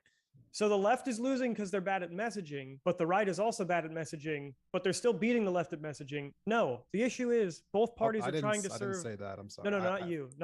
Okay, This I is didn't want to confuse that. no, yeah, this is just a general thing I keep hearing. The left is losing the messaging battle to the right, and that's the reason why these That's because things the are right failing, has power. and it's because the right is better at messaging, but also the right is terrible at messaging. 'cause The they have right has dumbest people power. ahead. The right has all the the left power. has power. The left has a bigger voting base. They have all the big cities, and the corporations support a lot of leftist agendas. That's what I was getting to in a second. So hold on. No media So control. the The total left has zero political power. Hey, in the no, United hold on. States. Let Yeah, us the I don't left know continue. has about hold that on. one. Stop. Let him finish because like he's Yeah. dissing what I was saying, but it's fine. So hold on. I understand what he's saying. There's a that's not what few I was saying. points though. It's not that Right, I'm that's why missing. I'm It's gonna keep that I'm going. not done. Yeah. So first, everything that you guys say about the left is true about the right. Right? The bad at messaging. Both parties are bad at messaging, not because they can't form words, because their solutions suck and people don't like them. And so when they say them, people get mad because they suck and they don't want them. Also, the left is losing some sort of battle because they have less. Someone said the right has billionaires, the left doesn't have billionaires. That's not true at all. The biggest media organizations push policies that are closer to the left than they are to the right. I know what's going to happen in this conversation is what happens in a lot of other conversations where they say, well, the Democrats aren't left, and that's not really as left as I am, and the left is actually this really small. Okay, that's fine. But if we're talking about what the general public sees as left ideas general public and is right fucking ideas, stupid. there are billionaires on both sides, and arguably the messaging and the media conglomerates are farther pushed toward the left than they are toward the right. You can see it again and again. And Bezos, big companies, big corporations, they love regulations like higher minimum wages because they push out their competition in the rural communities and further corporatize those communities. Then you also have, at the beginning of the conversation, people were saying, I just want the government to serve the people, right? But then every time I bring up the fact that the people don't actually want what you guys want, you say, well, there's manufactured consent, there's corporate propaganda. You don't want what the people want, and you can admit that. Whatever reason you have for the people not wanting what you want is fine. What you want is for the people to want what you want. Because every time I bring up that they don't, you guys say, well, they don't because there's a manufactured consent car culture by the Koch brothers that have made everybody want cars. No, the reason people want cars. What about the policies that are popular with the people that aren't passed? There are policies there. If you look at nationwide polling among voters, a lot of these policy polls, like they were saying about the Green New Deal, when I said that the Green New Deal polled poorly, he brought up the example of no-fly zones being polled really well when you didn't mention that also included boots on the ground. But once you gave context, it polled worse. A lot of times, they're popular and have context. Hold on, let him finish. Let him finish, please. But there aren't that many that are popular and have context that people vote for, and you know that because they're not voting in the politicians that want to pass them. And when the politicians get into office, they don't pass them because a lot of the constituencies don't want this kind of radical change. They don't want absolutely not why. And also, what Frackle was mentioning, this dude is mad ahistorical. Was mentioning someone going to a grocery store on a bus versus getting groceries delivered. I wasn't saying those are the same thing. I'm saying if you abolish cars in your fantasy world, what does she do? She has to take the groceries on the bus. She's got on the train. She's got to get them delivered. She's got to get the groceries somehow. But you're going to be hard pressed to pitch that idea. If you want to put on a poll, would you rather us flesh out an entire city infrastructure? I don't guess people's gender. It's rude. Don't have a car, but you have to take. Tell me how you feel about the Amazon using all this gas to deliver things to your about house. the so you've got to Supreme go Court Justice, Rich, and bring your groceries you on haven't the bus, said or would you rather as much have a yet. car where you can drive to the store, load your groceries in your car, and drive home? They're going to say they want to drive their car home. That's the reason why 86% of people commute with a car right now. More people than that have access to public transport. People like cars. You guys have even admitted people like cars. I fucking hate cars. Because of some manufactured consent. I fucking hate cars. I have to as well. Yeah. Yeah, that's okay. First, hold on, but hold on. I had like a total of 15 minutes. Rich is a troll. Statement after statement against what I'm saying. But people want to have cars. That's a huge market thing that everybody recognizes in the green energy market. That's why one of the first subsidized industries in green energy was electric cars. It was incredibly heavily subsidized to the point where electric cars would not exist the way that they do today without the heavy subsidies, because even right now, you could get up to $7,500 in a straight cash tax credit for buying an electric car. They were heavily subsidized, and the reason why they are is because to push people to green energy, you're not going to just be able to say, hey, we're going to take your cars away, because people like having the freedom to move about as they please. And we also have a massive landmass full of people who are used to being able to move about how they please all across the country if they want to on a whim, and they want to maintain their ability to do so. And you're talking about like this fringe minority of people Rich, who don't have a car and take their groceries on the bus. Seriously though, what are your thoughts on a Supreme Court justice? People, do you even know who she is? Who have to do that don't want to have to do that. Like you said, it's because they can't afford a car. It's not because ask they don't Rich want about to the have Supreme a car. Court justice. It's because they can't afford one. So you're pushing all these things that have all these subtle caveats. Well, yeah, it's going to hurt for a couple years. Okay, well, what does it's going to hurt for a couple years look like? It looks like them not being able to afford to get to work. Frackle is extremely frustrated. A very long time, almost a generational amount of time. You're talking about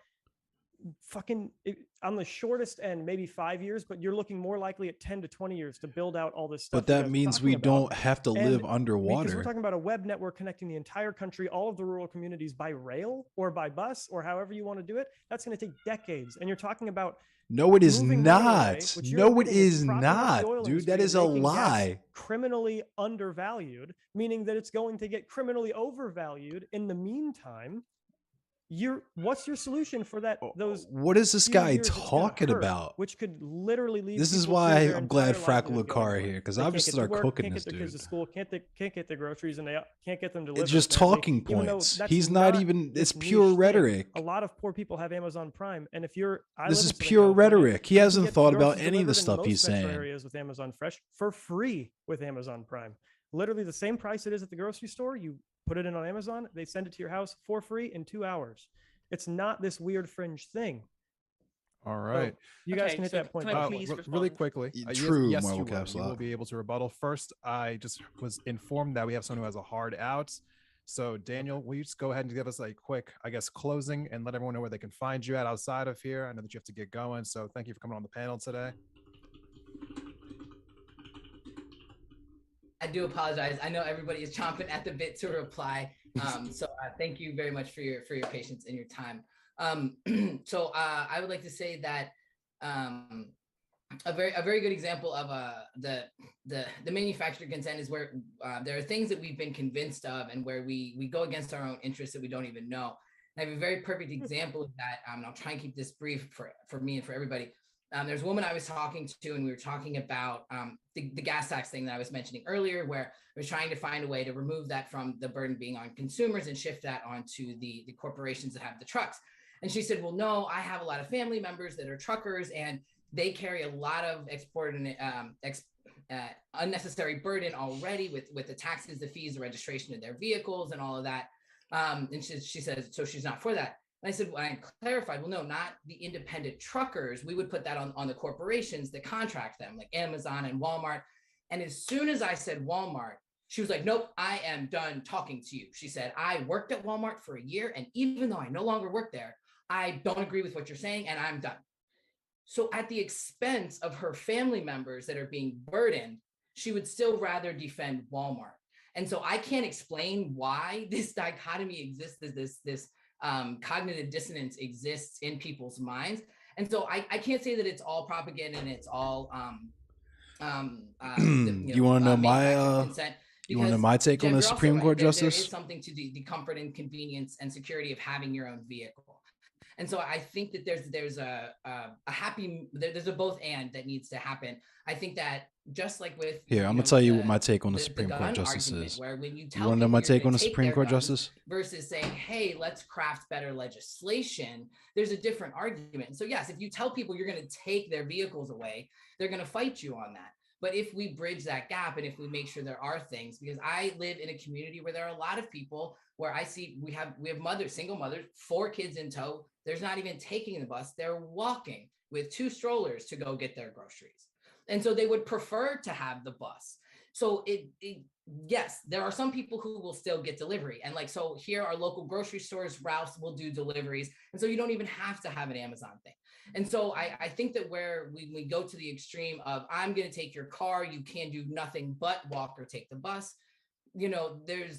have the incentives to buy an electric vehicle, decrease the costs even more, increase the production, make them more affordable and more efficient, but also lay more local infrastructure so that there are buses that they can take. And also, I do like the points that were made earlier about missing the local grocers. There's within not this justice, because it's justice dick in your mouth. Get that ass banned. Closed, right? Because they've been squeezed out by Ralph's and the bigger competitors that have bigger contracts. The few local grocery stores that do exist, their products, it's a Mexican grocery store. And so the Mexican products are cheaper. They're able to get them. But a box of Kraft costs $7 for macaroni and cheese because they aren't a big conglomerate that can get a big contract with Kraft. So we need to increase their ability to buy at a more affordable rate so that they can have more general products. So I think this is a very big problem where it's not just a one size fits all. And I think that empowering our local communities and our local governments and municipalities to increase their infrastructure, not only with buses, but the local grocery stores, where here it's even in our small community. I live in a small city called Port Hueneme that only exists because the Navy bought the port for World War II. It's a very small community, and even here they will favor and prioritize Ralph's and corporate grocery stores over supporting the local communities, where they make it 10 times harder for a small business to start than for a big corporation to roll into town.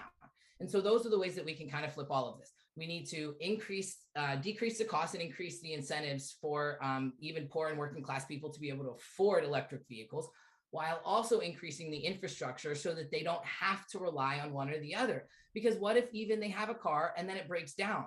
They would then be able to rely on the bus and still get to work.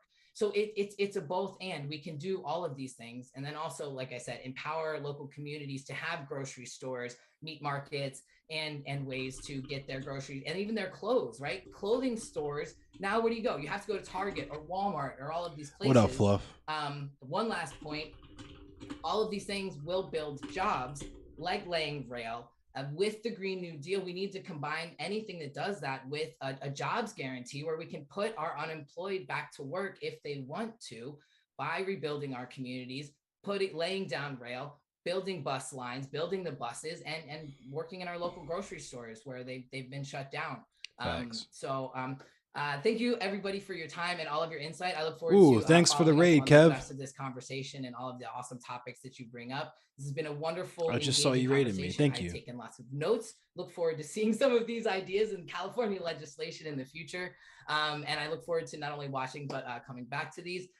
Anybody in California or around the country and the world that liked what you had to see, my social media right there at Daniel for VC. Yeah, I don't really Twitter, know much, Instagram, but I saw Car and Frackle were in Facebook. here, so I just wanted to listen to what they had to say. VoteForDaniel.com is my website, nonpartisan, non-corporate funded, trying to find tangible solutions to relieve the burden and the excessive pressure on the working class, who disproportionately pay the most to keep our economy and our infrastructure running, while the corporations that use them the most pay the least. So thank you so very much for your time. I appreciate you all. Keep the ideas going. This is how we engage, we grow, and we learn, is through these dialogues. Because So this dude Jeb Tan keeps saying brain dead shit about public transit. And follow him on all his social medias as well. And everybody here, so much. Thank you. Thank you. Appreciate it. Daniel. Thank you for being here, Daniel.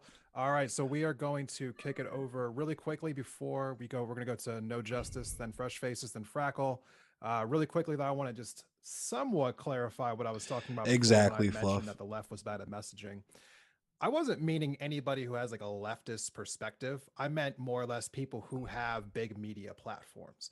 When I'm thinking about like Fox News versus CNN or whereabouts. That's when I true. think about it, but see, it's more along the lines of like three things in particular. When we talk about like maybe like I don't defund the consider those police, people left or though. what They're like socialism center is, or what right. the Green New Deal is. If you ask the average person, you know what those three things are, more chance than it not, always they're probably comes gonna back respond to the whatever average right person, and critique it's is, kind of because really the right irritating. seems to be able to Because the average essentially person is a fucking idiot. create better narratives throughout our country than the left The is when it comes average to person in people who America are is a racist fucking pretty dumbass consistently scumbag. in the media again.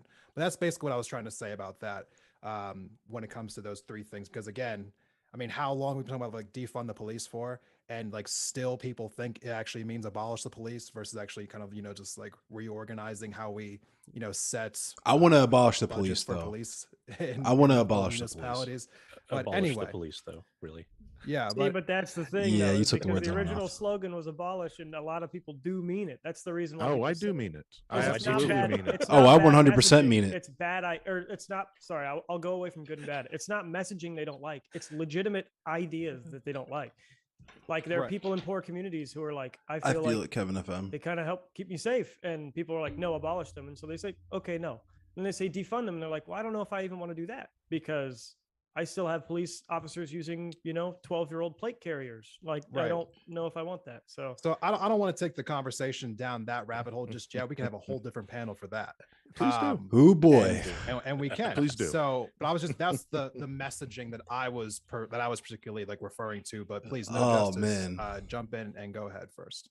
Okay, so there's quite a lot of points to respond to, so I'll try and make it as short and pithy as I possibly can.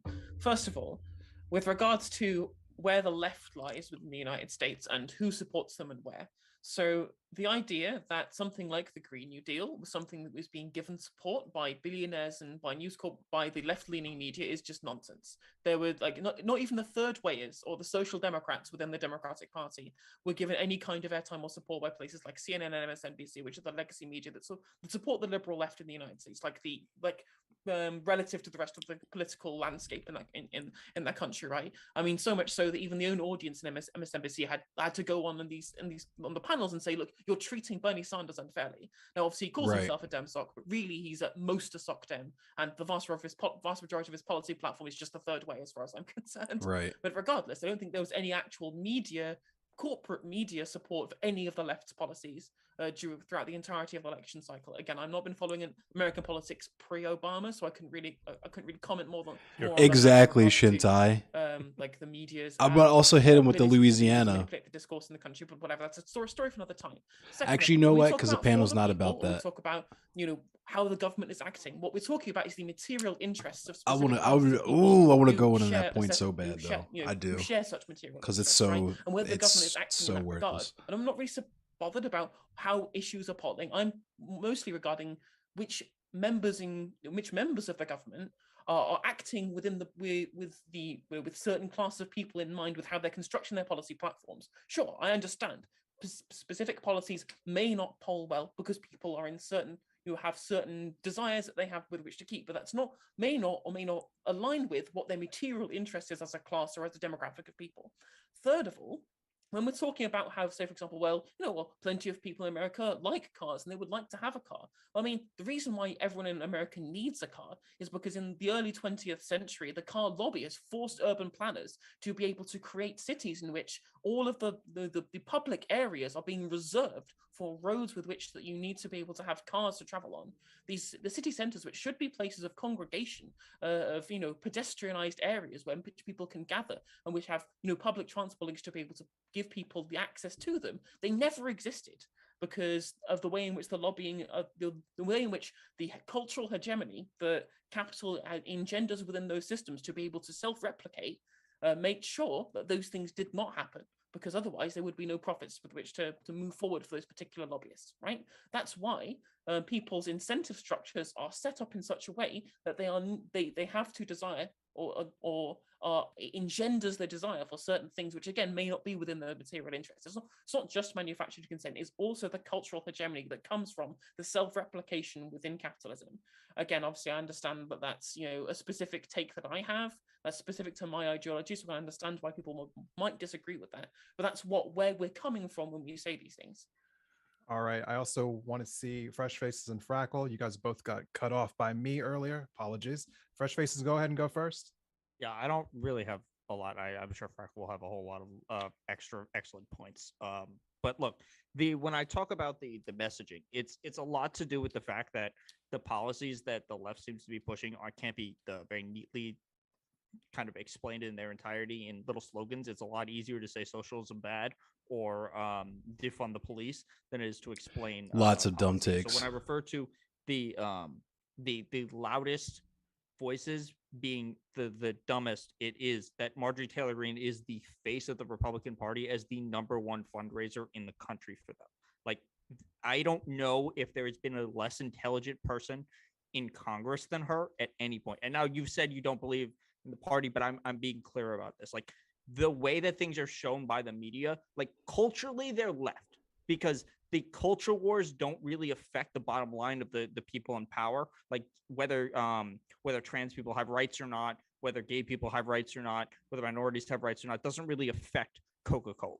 But when we're talking about policies, when we're talking about what Biden was doing in Build Back Better as too expensive, when we've already going to have spent more than the entirety of that on the military in these 2 years versus a 10-year program. The fact that there is zero coverage in mainstream Joe media Brandon is the CEO of gas January, prices. 3.7 million children have fallen back into poverty because of the removal of the child tax credit. And 100% of the Republican Party in Congress and the Senate is for that. Is things that we don't know. So like leftist media, whatever the existence of it, like even when you talk about the left networks, like the people who were fired for their coverage of the Democratic conventions were on the left.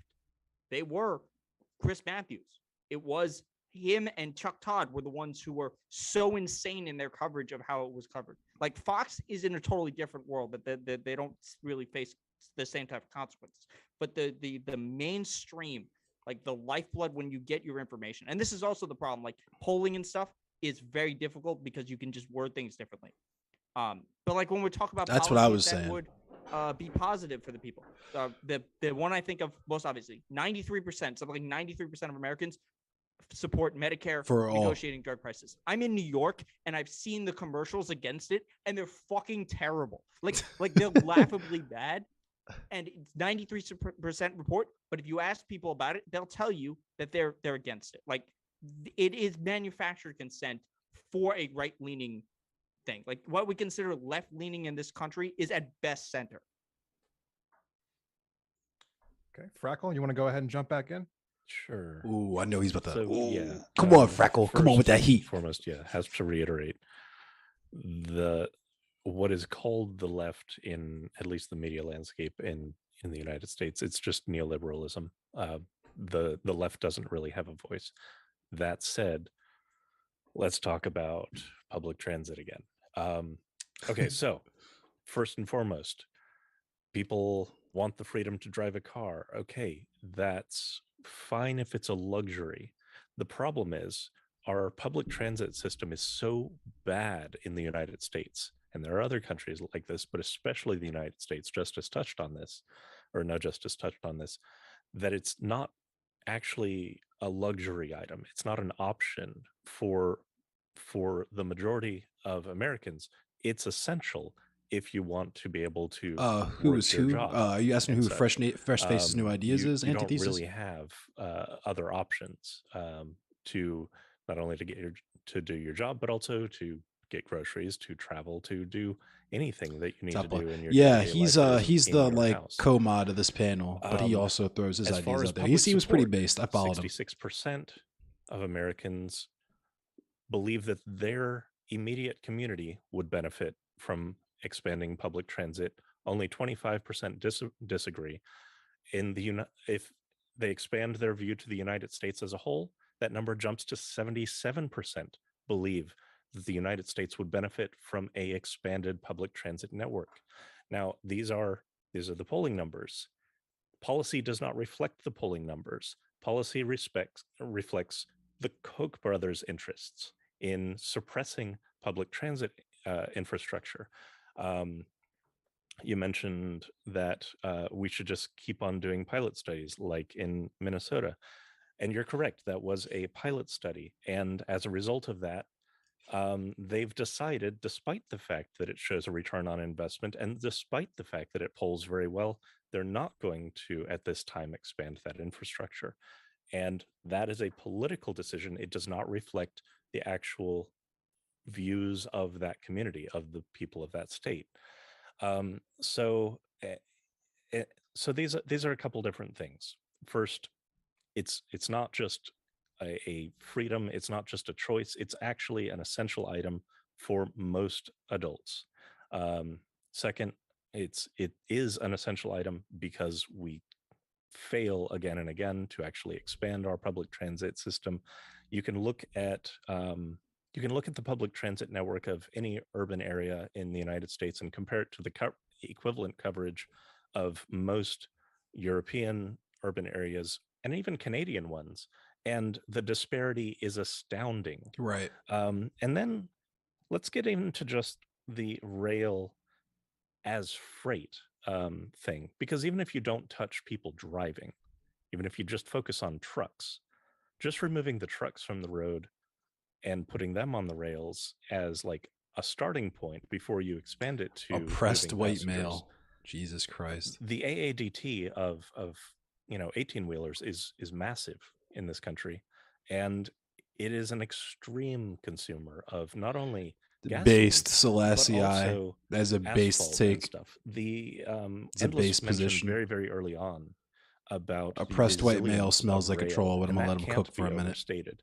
The amount that is spent maintaining roadways is massive in this country. It costs over $1 million to resurface a single mile of highway, and we have to resurface a lot. Yep. So less asphalt that we need means less maintenance costs. It means, if we can get less cars on the road, it means less gasoline, less people dying of being choked out, and also less accidents. Like that, let's not understate the absolute travesty that is people dying in car wrecks. I don't think mentioned so. the people, Oppressed white male. the rate of people dying of just I don't think secondary so. health effects from gasoline. I don't think the but, economy is going to collapse, bro. That addiction to cars and the fact that we don't have, more of a public transit, less traffic centered model means our rate of accidents is one of the highest in the world, of developed nations and stuff. So yeah, there's a lot of arguments for it. Right, Twan. And right. $10 that's where I'm gasoline. at. Not I'm really going a to jump in really male. quickly and let everyone know that we got about 10 minutes left. So if anyone wants to make their final statement on this topic, please feel free to jump in any particular order. I can just go last, so that way, if anybody has anything more to say about the points I made, I can just respond to all at once. All right. So, Car, Endless, you guys haven't talked for a little bit. You want to jump in?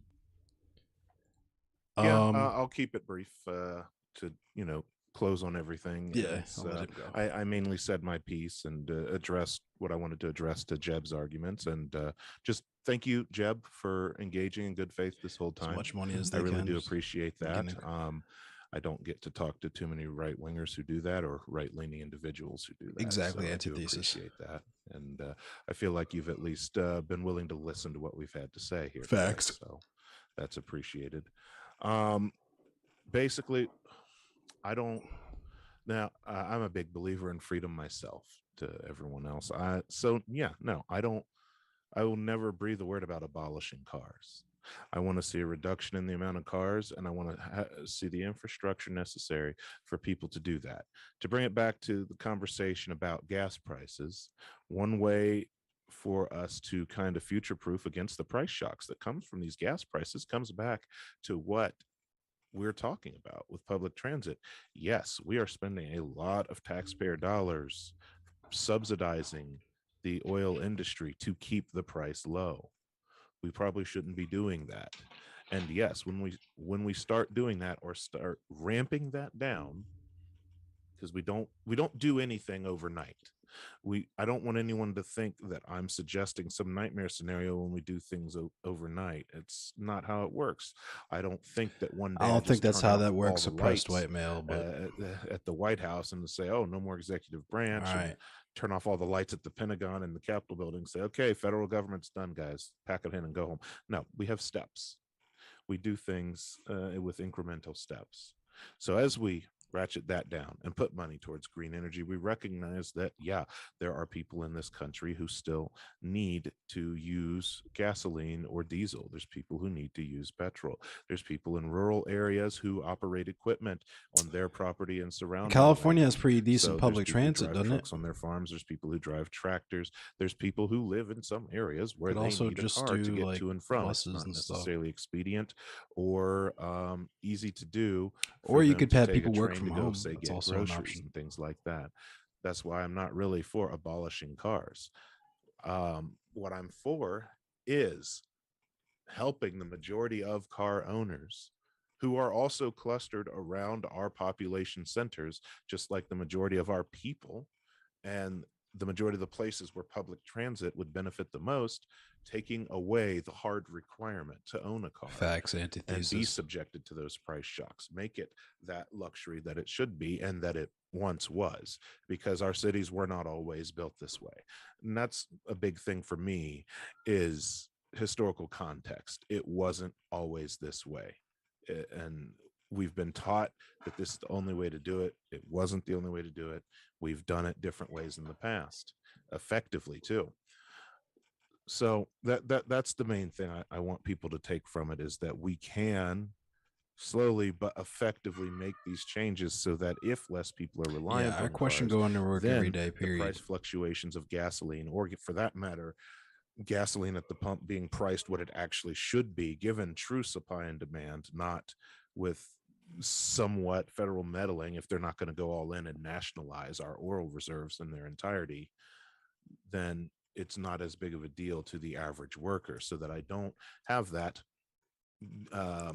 exemplary single mother paying $15 at the pump, or $5 at the pump, or $4 at the pump.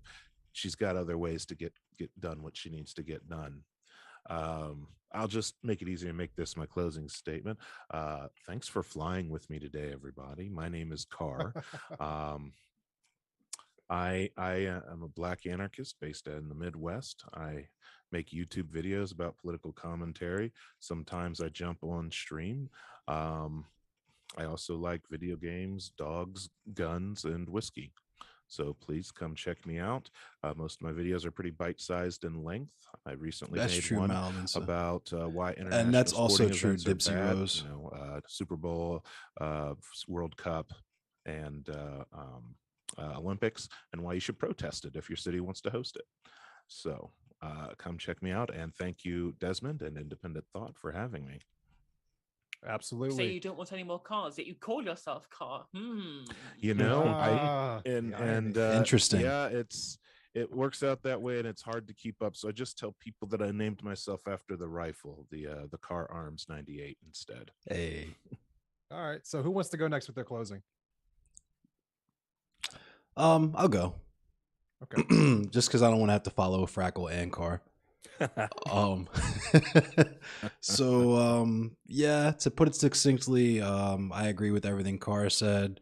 I've probably talked about abolishing cars and stuff before, but just going off. But I agree, cars should be luxury items. The infrastructure should be built up as far as public transit is concerned, both in terms of freight and just personal getting from point A to point B. Not only should it be like that, at one point it was like that. Other countries are like that. They're using my tax dollars to specifically make it not like that, and I would like them to not do that. The only difference between this country and other countries is that we don't have a racially homogenous society. There's a little bit of corporate greed, a little bit of white supremacy. You mix that together and you end up with a society that intentionally makes things extremely shitty to do anything for the poor, whether that's through barriers in terms of public transit being fucky or cars being unreasonably priced, gas being gouged, gas prices being gouged, so on and so forth. But I guess that would be the long and short for me. I'm in the cemetery. I'm also a Black anarchist. That's the majority of what my political content focuses on: police abolition, government abolition, and solidarity. I do a lot of stuff observing like Black Panthers and stuff. And I play video games. You can catch me at endlesscemetery.com, where I stream on Facebook, YouTube, Twitch, Trovo, and like everywhere else. I'm also on Twitter. I'm on SoundCloud and stuff too. I also co-host a podcast called the Bolsheviks Podcast. That's BALTSHEVIKS. We talk about Baltimore stuff, we talk about commie stuff, and we talk about Baltimore commie stuff. So, thanks everyone for having me. And yeah. Go give the podcast a 5-star review on Apple, everyone. Stop playing games. Yeah, thank you. No Justice, you are next. So actually, I don't think that cars should specifically be a luxury. Yeah, Mennonite, Everyone should be able to have access to one should they want one. I just think that we should be having things in place to make sure that these things are as environmentally friendly as possible, that our cities are planned. Yeah, it does sound like a for Pokemon. Pedestrians and for public transport, and not with roads going straight through the central business district. I think that we should have public transport that is available and is efficient enough. I gotta pee really bad though. Cars, so that people would want to use the public transport instead of using their car, right? That's a big thing. Once you create the system, the infrastructure that is there that usurps the previous model that is less efficient, that will, as long as the right people are in charge of being able to produce that that will change people's behaviors accordingly. If it's cheaper and more efficient and faster, especially if it's, intercity rail, which is definitely faster than driving, then it will. And if it's more affordable and more convenient, people will use it, right? Whereas obviously there are some things you just need a car for. So I think that should be something that the working class should just have access to, just at a lower level than we do now, and with far more environmentally friendly. But that's a story for another time. Anyway, I am No Justice MTG, or No Justice, what I like to be called, but that's the channel name. That channel name just there. You can also find me on Twitter, TikTok, Instagram, YouTube, where I upload all of my stuff, bits and pieces, screen segments, little clips, also all those different bits of platforms, or shit posts is most of what I do on Twitter. And I just stream a couple of times a week talking about British political issues from a Marxist standpoint. Thanks for the follow, Dipsy Rose, and thanks for the follow, Shintai. Today, especially Jeb for being the lone conservative on the panel, and thank you very much, Desmond, for putting it all together as well. Of course. Jeb, you said you wanted to go last, correct? Yeah. Okay. So, Fresh Faces, New Ideas. Why don't you go ahead and give us your closing? He was good, man. Look, this was about the Green New I Deal. wasn't a huge fan of his points, is, but we were able to actually have a back and forth, really have a conversation, and it wasn't like teeth, it's an issue. Again, I stand by. Yeah, it was very respectful, very cool. A lot of the issues that we're facing with policies like this is we're shooting at each other while the planet is pulled out from underneath us. It's mostly a messaging issue, and unfortunately, you have to word things very simply for the American people in a way that they can understand. And then you can't look at a policy that is vast and covers a whole lot of issues and then cherry pick a couple little scenarios. Yeah, thank you, just Dipsy. For example, I think gas price is bad. Yes. The mother having to get her groceries is a secondary issue that we could deal with after we know that the planet isn't going to be uninhabitable for those kids to exist in the first place. Facts. And that's a lot of how I look at the climate issues. I am less worried about the immediate uncomfortability of me being able to order a shirt within abolish 48 money. hours. How about that than one? I am Y'all fuck with for, that one? Because that's how I not feel. having Abolish to, money. Swim out of my house every day. All right. Thank you so much. Frackle, go ahead and give us your closing statement next. Hey, let's go, Frackle. Sure. So I want to do this in part to answer a question that I didn't really answer before. So that question was, how do we get to this, fantasy version, policy wise or what have you? And it does start by shifting where we're investing. So 2020, 5.9 trillion globally was spent subsidizing fossil fuel. That's about 6.5% of the global GDP.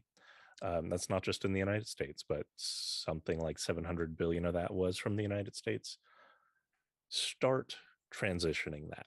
Doesn't have to be all at once, but set where you say every year we're going to reduce the amount that we're throwing at this. We're going to start investing it in these other areas. That's how you transition. Now, at least in the capitalist weird structure that we are stuck with at the moment, because the infrastructure will follow the money. That's where we're currently hemorrhaging. I don't necessarily agree with that, Dipsy Rose. If we change, but I feel that to where we're spending catfish it in a better way, the infrastructure will manifest. Yeah, Frackle is super versed in this topic. If you start stepping it down and start shifting that money, Frackle is a very good rhetorician as well. Very, very good public speaker. Painful. You can do this in tandem with, releasing some of those reserves or whatever, and using the sale of those reserves to help finance things as well. That's great. But the thing is about that checked catfish is that this is all achievable. This is all things that have been talked about, and there actually are very detailed policy. We have to put environmentalism first on how to build and realize so that we can continue to have a planet to live on. System for several decades, and it doesn't have to be austerity to get us there to a green future. I am happy to talk about that off stream. My background for 20 years has been public or transportation planning specifically in the state of Florida, but it applies pretty broadly to the United States. A lot of the same issues exist across states. Can find me on youtube.com/Frackle. And yeah, I do video essays and stuff. I stream sometimes on Twitch TV/Frackle, but I'm going to be moving more towards YouTube because I get a bit long-winded and folks just don't. I don't think that the live format is as suitable for me. All right, thank you so much. And last but not least, our lone conservative, Jeb Tan. Go ahead and give us your closing statement for today. Yeah, so basically, general closing statement for this issue, obviously, ban Russian oil. I think we all agreed on. I think we should do that. I think we should increase. Sorry, I wasn't reading what you were domestic saying, output Dipsy however we need Rose. to in the meantime, to Also check on the pillow ease whistle and pressures language at the pump. speaks and everything. As Yeah, far as I totally responses get to that, what Dipsy other people Rose. I have get said that I that. haven't already responded to. There's. I'm a I've done communalist, some- so I've done this I research believe in before because people communalism. have talked about it to me before. That America's cars are only popular in America because our cities were built with no places for people to walk around. Excuse me. It's just not true. I mean, we have a lot of walkable cities. Cities are required to have sidewalks around pretty much everything. Crosswalks, sidewalks. They This have a lot dude's of places privilege for is showing. congregation. Even our biggest cities, they're known for their parks, their town centers, their downtown areas, all of which have places for congregation. This dude's If privilege you is talk showing. about some insidious design of roads being near big populated areas that should be walkable, I think feel it's you, Dipsy better, and I think Rose. a lot of people have asked, like the convenience of being able to drive straight to You're work, welcome park here. at work, walk a minute into the building and a minute Yeah, out, broad which makes discretion. it effective There's marketing. places in Baltimore County. There's Um, places there you The can't fucking polls walk for because there's no public transit, sidewalks. I don't disagree Like, that people think generally that they could use an his extra privilege is bus line showing. or train line or two around where they live, and that's pretty much what the polls reflect. The issue is like if using you those genuinely polls to then believe say that you they are can walk for a bunch of complete places shift in this away from country, you cars just toward haven't been public out transit for much. the I'm entirety of the sorry. country, and a massive overhaul of government expenditure and increase of government Exactly, checked expenditure, catfish. because you would need a The massive increase roads in order are to create something designed like and set that, up for cars. is a little Walking, like it's not pedestrians are an representative of what those afterthought. polls suggest. And moving freight from trucks to rails is actually something I super agree Yeah, with. I think being we a should do that pedestrian is far fucking before we nuts should in this invest country, in in a lot ton of cities, crazy, and most cities, I would expensive wager. lithium batteries that are going to all die in 10 years for new electric semis. I'm pretty pro keeping freight largely on the rails, and I think it would help for traffic and like you said, road upkeep as well. Freight is a lot easier to do that with because you could at least limit the distance the trucks have to move, and a lot of the freight goes to the same places. And as far as just general increase in public transit, I don't think that's bad. I think communities that vote for more public transit should get it. Oh I yeah, think Twan. that Yeah, government the should be neighborhood more that we open lived to in, opening yeah, up the votes for closest that kind of thing, but sidewalk I do was think they should be like honest good luck. in that as to what if you're going to move the investment from something else, how that's going to affect the price of the pump, how that's going to affect their ability to take themselves places with their own personal vehicles. Yeah, I'm probably gonna stream And I some think more that there's tonight. been a lot I of think I'm effort gonna to stream not be beyond honest this with the panel. public on votes regarding those sorts of things, like Daniel was saying with the California gas tax. We were told it was going to be used on fixing roads and infrastructure, and $0 of it was used for that. In fact, it was used to be reinvested into green energy programs, which was not what was on the ballot for it to be used for. And now that there's $1.9 trillion in federal funding to improve infrastructure, there are no talks about repealing that gas tax or redistributing it in some way to affect corporations more than people, even though its stated purpose is now taken care of by federal funds that are going to be available. So I think that if these are truly popular sentiments among the majority of the country, that localities should be more open to putting them to a vote and allowing the people to prove that. But I haven't seen that shake out even in California, which is a very liberal place that, spends a ton on gas, more than most other states. Even here, people still seem to be pretty locked into having their cars. They like having their cars. Yeah, shouldn't and I think that electric cars are Yeah, a Pennsylvania much better gas way, tax as well. or e-fuel. That's a whole other thing. I think e-fuel is the best way. I don't even know what the for fuck cars e-fuel to is. move What the fuck is forward e-fuel? and keep the environment safe while people still retain their individual right to travel as they please.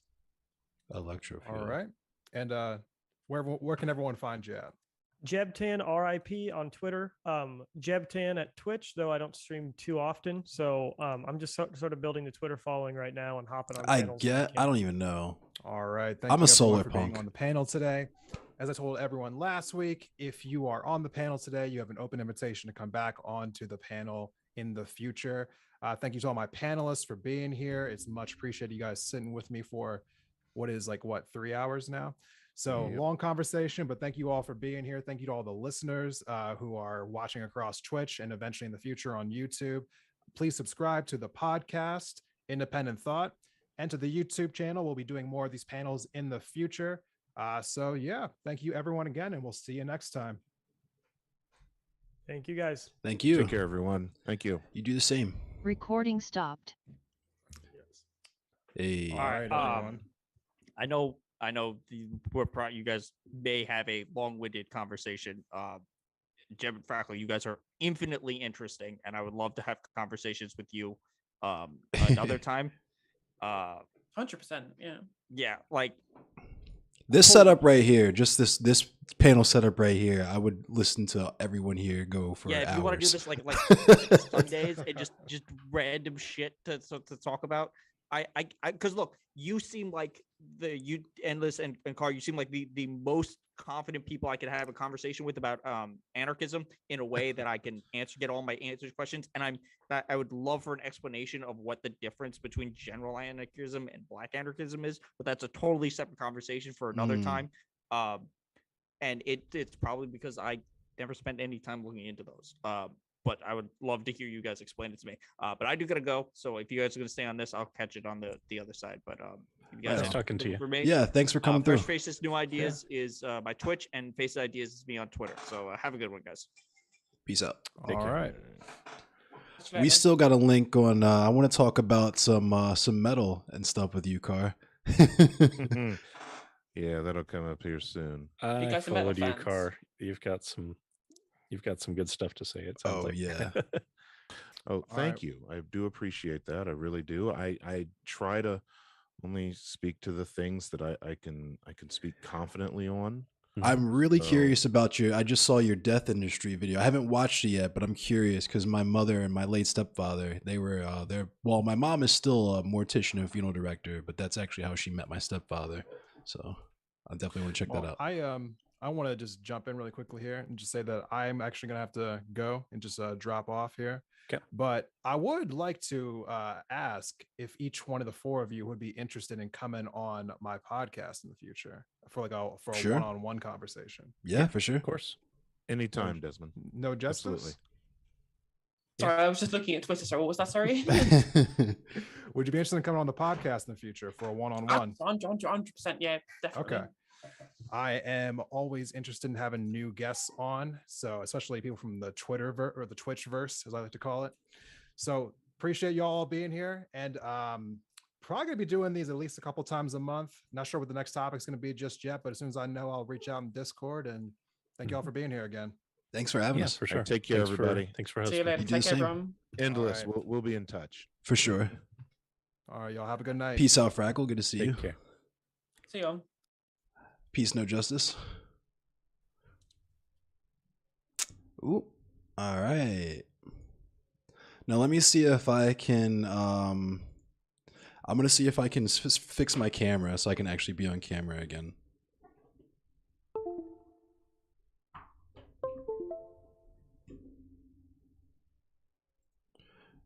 Because typically when I do this with the Zoom thing, it makes me not able to use my camera. So let me see if I can somehow. What's up, Frackle? It was a good panel. I really enjoyed listening to you speak. It seemed like you had the same problem that I have on a lot of these panels, where it's like you're not quite getting gish gal, but there's like so much stuff that you want to respond directly to, but there's only so much time and only so much like room to speak and stuff on everything. You know what I mean? Hit deactivate, then activate under camera. And the slobs.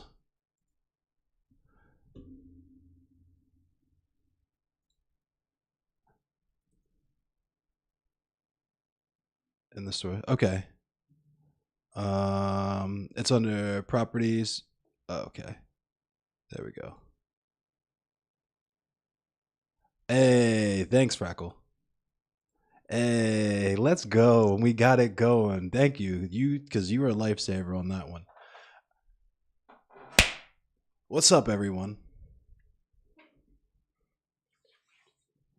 I'm going to look at chat a little bit because I wasn't really watching chat. You can legit hitchhike in rural areas and not seem like a serial killer. Is a firm culture of helping people in rural areas. Oh, yeah, no doubt. For 1,000. I'm from Baltimore County. I got to run to Zaza now, but you were thank you, Dipsy Rose. Hell yeah. So welcome, everyone. I am Endless Cemetery. This is my channel. I don't know what I'm going to do after that. That was fun. I really enjoyed that. Let me see. I kind of want to play some games. Would you guys be interested in watching me play games? Is No Justice in here? What's up, No Justice?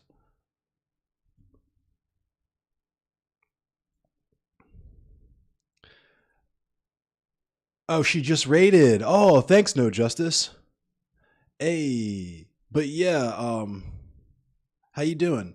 So I like high key. I really wish that it was just like if I could have set that up, it would have legit just been Jeb throwing a talking point out, and then like you and Car responding to it forever. Because that was what I was really interested in. That's why I was kind of quiet the whole time. Because like there's certain perspectives that I speak on, but there's a lot of things that like once we get into the minutiae of it, I'm not really useful for that. Yeah, for sure, No Justice. Like I don't like so, and it's I guess I gotta say no shade to like Dylan or anything, because you know I fucking love Dylan, but like I can't do the hippy dippy shit because I'm not into the spectacle. I'm not into the WWF shit. It has its place and that's cool, and that's what I'm slowly learning. But I'm not here for that. I can't do that. My emotional regulation is too poor. I don't want to do it. I'm bad. I got bad nerves. I'm black. Play Elden Ring? Y'all want me to play Elden Ring? All right, I'll hop on the Elden Ring. We will hop on the Elden Ring. I want to also hop on Demon Ex Machina because number one, you can have the game genders you, but in terms of visuals, you can definitely have a very non-binary character. But also, they actually have black hairstyles in that game, so it's really cool. Extremely unlistenable. I actually had kind of a run-in with CTV, so I'll just explain this really quick because you guys are new, so you don't know what my history is. So I did 2 hippy dippy recruitment panels. CTV was on both of them. They were both about Kyle Rittenhouse and defending Kyle Rittenhouse and all that stuff, naturally. When the Amir Locke situation happened, I was curious. There's a CT and one other person I'm not going to name here because they're not important to talk about here. But I was like, okay, what were you guys' takes on Amir Locke? Crickets. And instead of being like, you know what, I didn't know about this, I'm going to learn about it and talk about it and make this part of my content, they decided it was a much better use of their time to come at me and go back and forth with me on Twitter. So yeah, I don't really do that stuff. Ozone. He was definitely avoiding everyone's points and solutions about public transport. Nobody was saying to ban cars tomorrow, just facilitate their transition. Exactly, Zone. Because here's my thing. Because he was, first of all, he was, like I said, his privilege was showing in a lot of those talking points, right? Because you cannot have traveled to a lot of rural areas in this country and still legitimately believe that there's areas to, first of all, green areas to congregate, parks and stuff like that. Because I can tell you from Baltimore County, I grew up in Avalon Shelter at the Patapsco State Park, and that shit requires a lot of work to upkeep, and that money just is not there a lot of the time. So there's that. And we have Leakin Park here in the city and shit there, where there's like trash and shit everywhere. It's fucking gross. It's not a place that some of it's nice, but generally a lot of it is not a place where you would really want to go. So just that right there. But then also the fact that sidewalks are not as ubiquitous as people would like to think. Roads are designed and implemented with vehicles in mind first and foremost. Pedestrians are an afterthought, and bicyclists, like cyclists, are not even thought of a lot of the time. That's why the cycle lanes and shit are so poor in a lot of places. Baltimore being a prime example, where they have the lane visually for aesthetics, but people still buck lefts all fucking day long, right? People still don't give a single fuck about cyclists in the road, and there's really no infrastructure built to keep cyclists safe in certain parts of the area. Yeah. You can. I was gonna ask you before we ended the panel, actually, if you wanted to jump into voice, Frackle. But I'm about to hop on this Elden Ring, and we can talk some more as well. Let me pull up this Elden Ring here.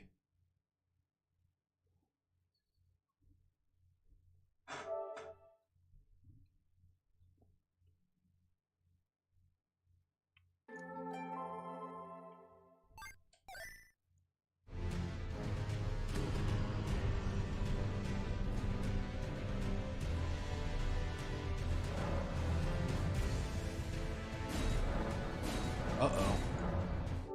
What happened? Why can't I get in? Is it my PlayStation? Let me do this.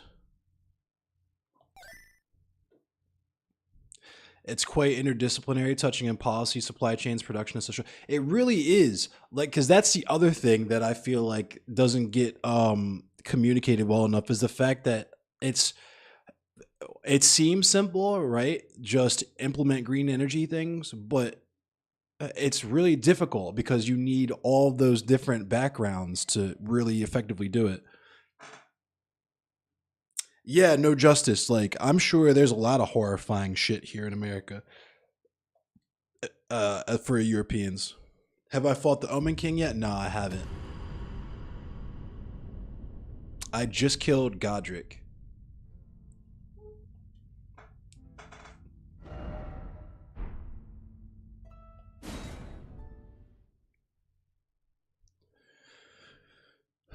Minneapolis super good for biking. That's cool. I know there's some cities in America, but not even close to enough. You work as a drafter in a planning engineering capacity. Right on. I would like to go for any. You hopped in a voice channel.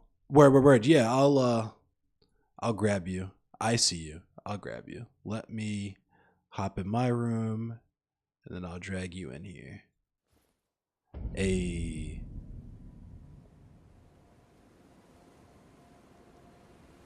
I don't know if you're muted, but I brought you in the room with me. Hey, there we go. What's up, Frackle? How you doing? How's your weekend? Weekend's going okay. Nice. Yeah. So,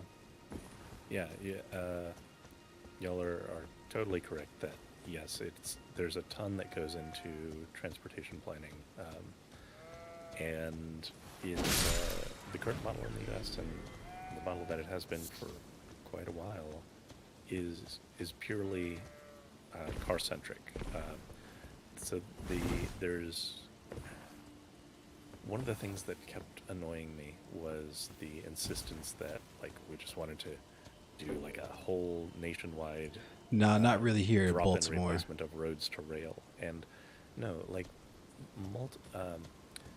public transit is at its best when it is a multimodal system that it's designed in mind where you walk to one of the nearest of several stops that you on usually something like a bus or something similar, like maybe a tram or trolley or some small surface vehicle which takes you to a more central hub, which that could be like either light or commuter type rail or something, which takes you to a more central hub. And like you move basically up tiers and then down tiers based on the discreteness of where you need to go. And and that's what a good public transit system looks like, and that can be in tandem with roads. Usually it means that you have like parking lots that go to some of the major hubs and stuff, Right. so that you just, like, if you need to, you can drive to that and then get on that and go where you need to go. But yeah. Yeah, No Justice said the other infuriating thing is his unwillingness to investigate why American polling statistics are the way that they are, why there's like the history of this stuff doesn't affect public opinion. Yeah, and it's like that's the other thing, right? Is like the one thing that's been super annoying me is the appeal to the averages, like the average American this, the average American that. Like the average American is like a racist dumbass who like thinks angels are real. Like I don't care about the average. You know what I mean? Like but yeah. Well, we're also, at this point, we're so far removed from even seeing what good public transit looks like. Right. People don't even know what that would look like to give an informed opinion.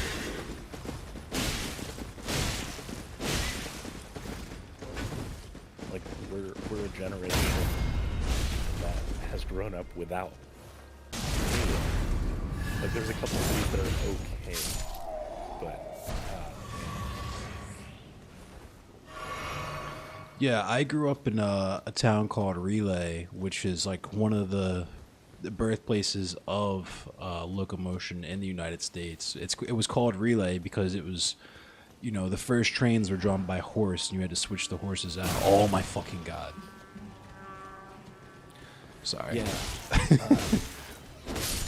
There used to be light rail that ran through my neighborhood as well, and that's been closed down. And yeah, it was converted into just a recreational bike trail, but like the rail service that could have provided is, in my opinion, more valuable.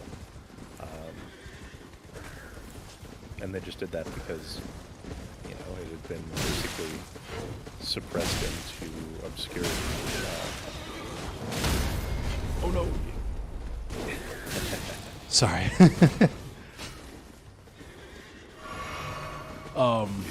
Dude, I suck at the mounted fights. I'm just getting gangbanged right now. It sucks. I pulled too many. Yeah. But I knew I was gonna die. Okay, so the other thing is like not just talking about like sidewalks and stuff like that, where it's like, okay, dude, your privilege is showing. But when he was like, so a mother of 3 is supposed to just take the bus with all their groceries, and it's like, fam, I don't think you understand how many people I've seen doing exactly that throughout my years. Like, there's 20 million driving age adults in America who don't have a car because they can't afford one. Right. And yeah, that's their reality. And that's the ones we know of. Right, That's exactly. not including the unhoused. That's, you know, not including undocumented residents and such. So yeah. Yeah,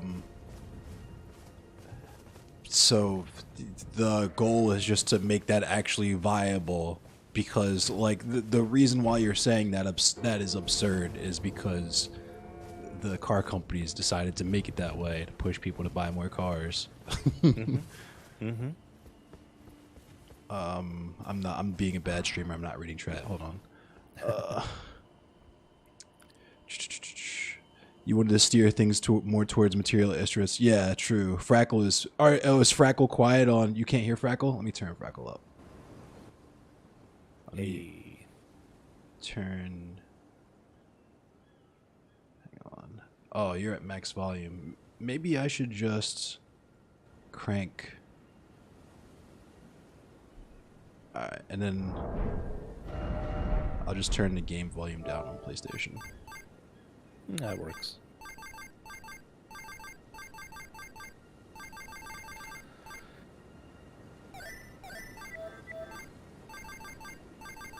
whatever. So yeah, what's up, Mad Hatter? Hey, yeah, it's been a minute, Mad Hatter. Good to see you. I hope everything's good with you too. It's good to see your name in here. We haven't played together in a minute. I'll play some Valorant or something with you soon if you like. You don't like appealing to perceived stupidity. We should be sparing the collective disinformation from capitalist interests rather than blaming regular people. I feel that too. I'm definitely a meet people where they're at type of person for sure. But I was actually just having this conversation.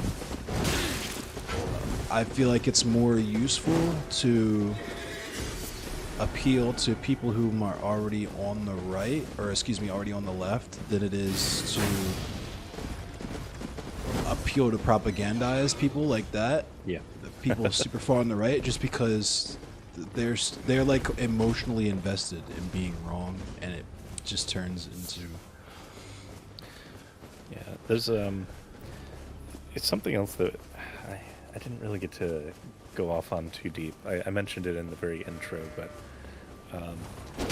the fact that there are several other countries in,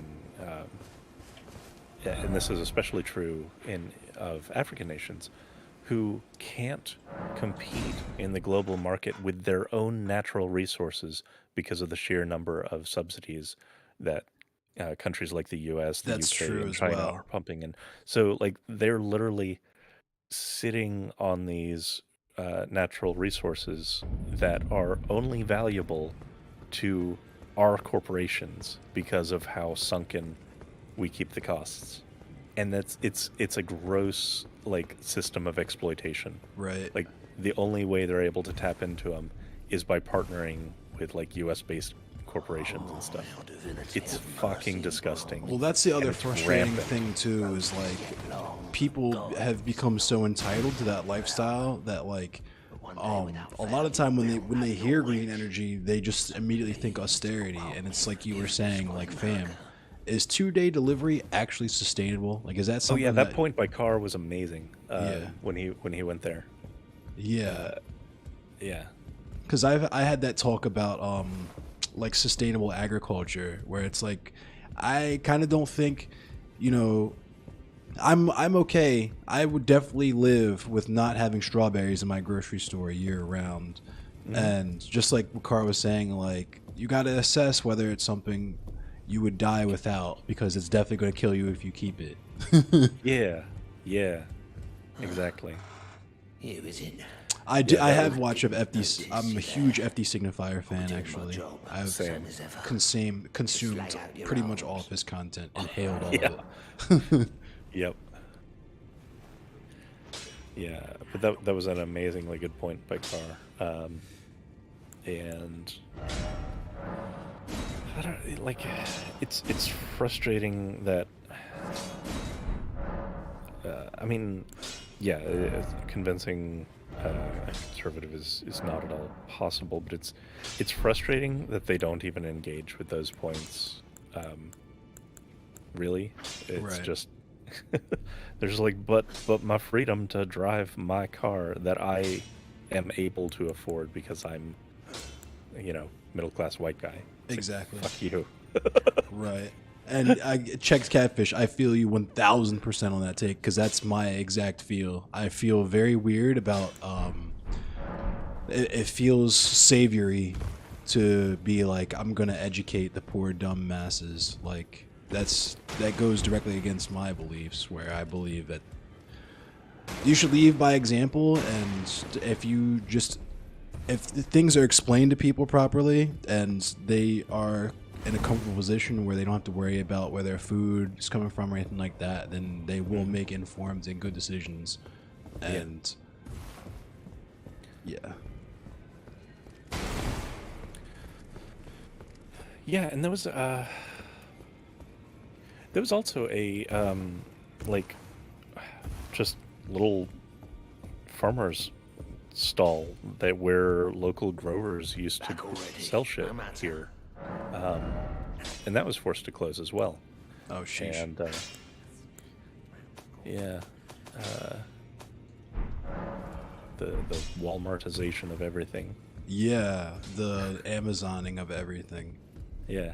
Because that's the other thing, right? Is that like the argument is that there's too many places for people to go for it to just be trains and buses, and it's like not really, dude. Like the urban sprawl was never good to begin with. Like the way that housing and shit is set up in the Midwest was kind of trash from the onset, and was like kind of heavily influenced by white supremacy and like Oh yeah. Anti-poor measures, but also the fact that even the workplace, we're literally in the middle of an argument now about telecommuting and people not wanting to have to drive 30 minutes to do a job that they could do from their house, in conjunction with the fact that, like I said, we got, it's the roaring 20s again. We got company towns coming back. Amazon's buying up all these condos and stuff, and everybody works at the Amazon factory. And it's just, it's going to be weird. So, broad discretion, can you ever really change someone's mind politically?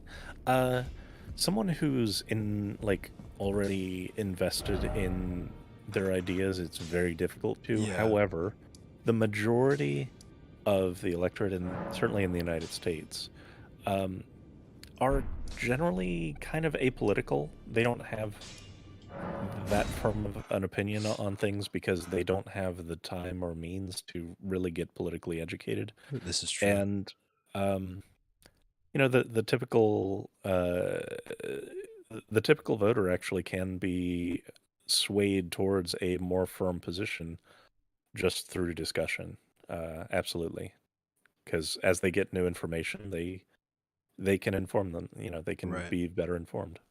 And a lot of that is just like being around people with other experiences, or rather people with congruent experience that can adequately explain those things to you. Like there was a coworker I have, is one of my best friends, talked about how he grew up racist, but from this being Baltimore and him just by necessity being around other black people, he realized that wasn't really an effective worldview.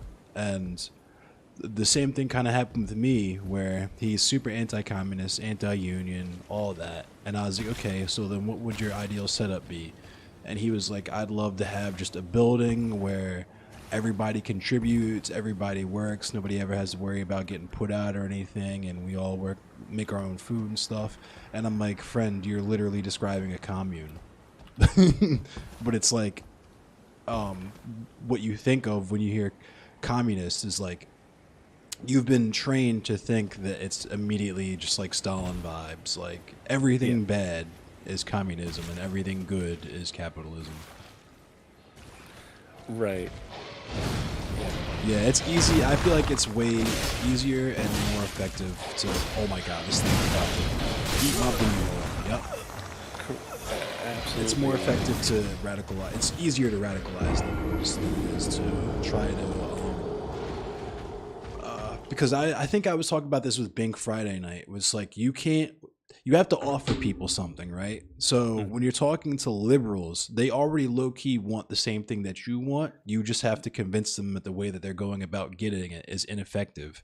So you're offering them something that they already have a desire for. But in terms of like people who are into white supremacy and stuff, like super deep into that, there's not really anything that you can offer them that they will perceive as giving them greater benefits than the benefits they perceive from white supremacy or patriarchy or cis heteronormativity or whatever.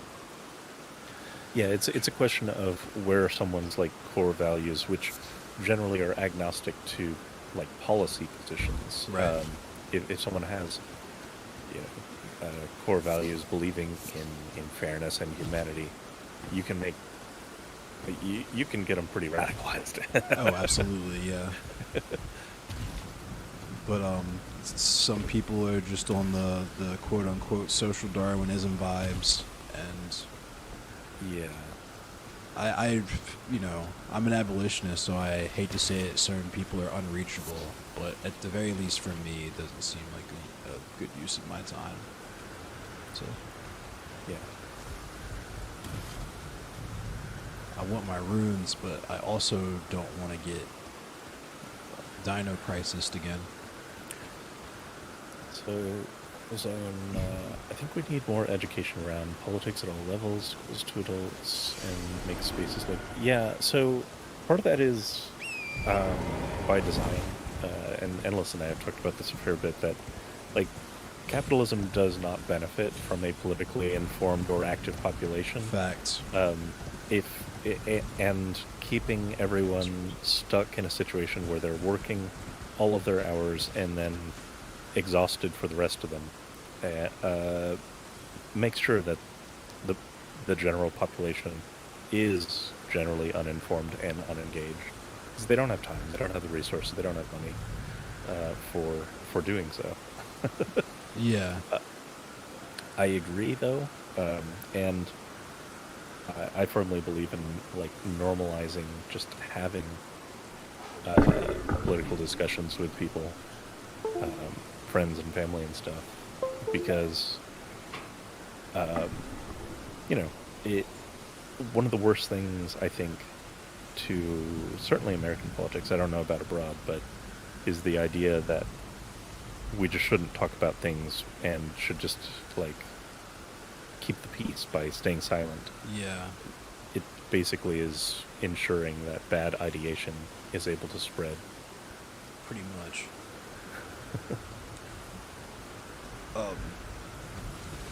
I was gonna say something and forgot because my camera froze and I started messing with my camera.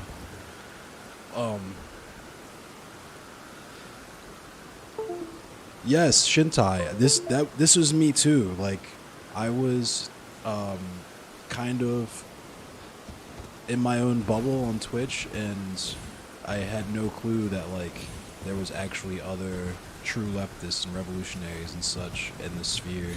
Like, I thought it was all fucking, like, WWF Bloodsport. But I found Frackle, I found Fluff, and, you know, Fett. Shout out to them, and just mad cool people. Got to meet Carr, whose content I was voraciously consuming. Hopefully at some point I'd love to talk to, like, FD Signifier and stuff. It's just cool being able to participate to the level, but also be free to talk about these kinds of things without getting, like, hate rated and, you know, have neo-libs and conservatives mauling in my chat.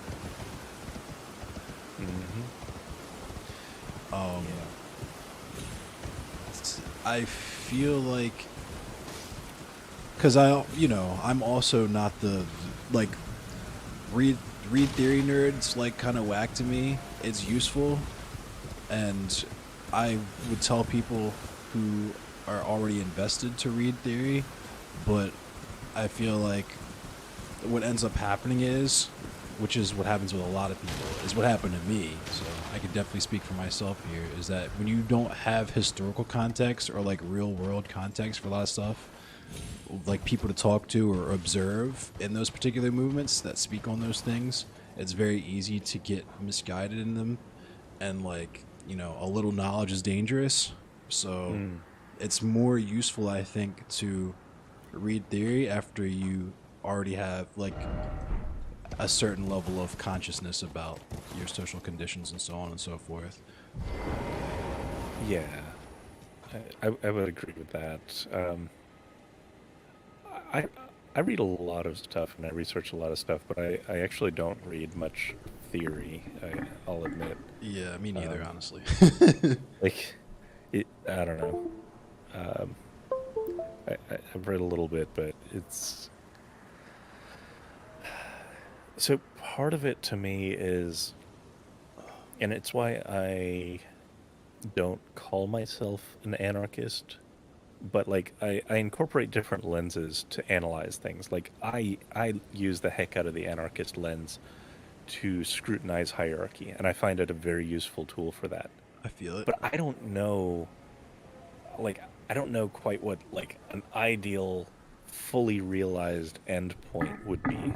I know what things that don't work right now, and I know what things could work that could replace them, and I like, basically in my mind, move towards that and then reassess. you know? Yeah, that's pretty much the same thing for me.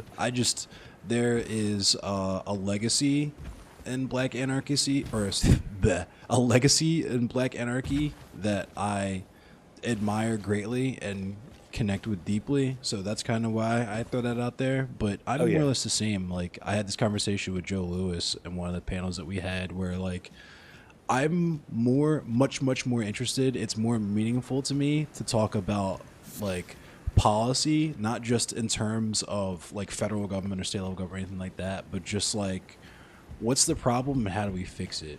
And whatever is the best fix.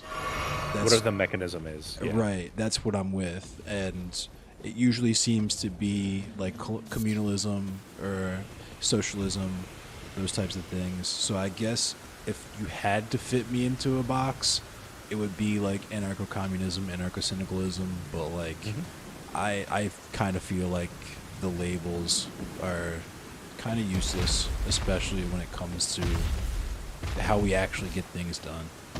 Yeah. And like, I agreed with your take on the panel, where like there is a place for some kind of superstructure for solving problems that need a large-scale solution. One of the ones that comes to my mind is just the production and distribution of like a vaccine. Like, you know, as much as I'm for community energy, there does need to be a superstructure for something like that. Oh yeah, absolutely. You know, it's crazy because I was just having that conversation too. It might have been with you. We were talking about how it should be large like that, but it should definitely be modular. So like, say for example, there's like a hurricane in one area, it wouldn't mean that the entire grid goes down. Just that area loses power, and then maybe the other people, once the infrastructure gets sort of serviceable, then you can seed from the other people into that area, and it all kind of, you can snap it in and out as necessary. Yeah, I could definitely see that for the power grid. That was an interesting one with how it's set up. Part of the problems that we see with like rolling brownouts is the lack of investment in that infrastructure. Like, a lot of those things are already solved problems with different types of distribution stations. But the fact is that we have a system which requires constant human and automated monitoring to constantly adjust the grid itself so that it stays in balance and kind of neutralizes the AC out. But there's already systems that could automate that entire process and build in hardware safeties to do exactly what you're talking about, to allow brownouts to be localized. Right on. Yeah, that's why I just say Marxist, as it's what underpins my worldview. As for solutions, I'm always open to anything that's better than capitalism. LOL. Yeah, exactly, MTG.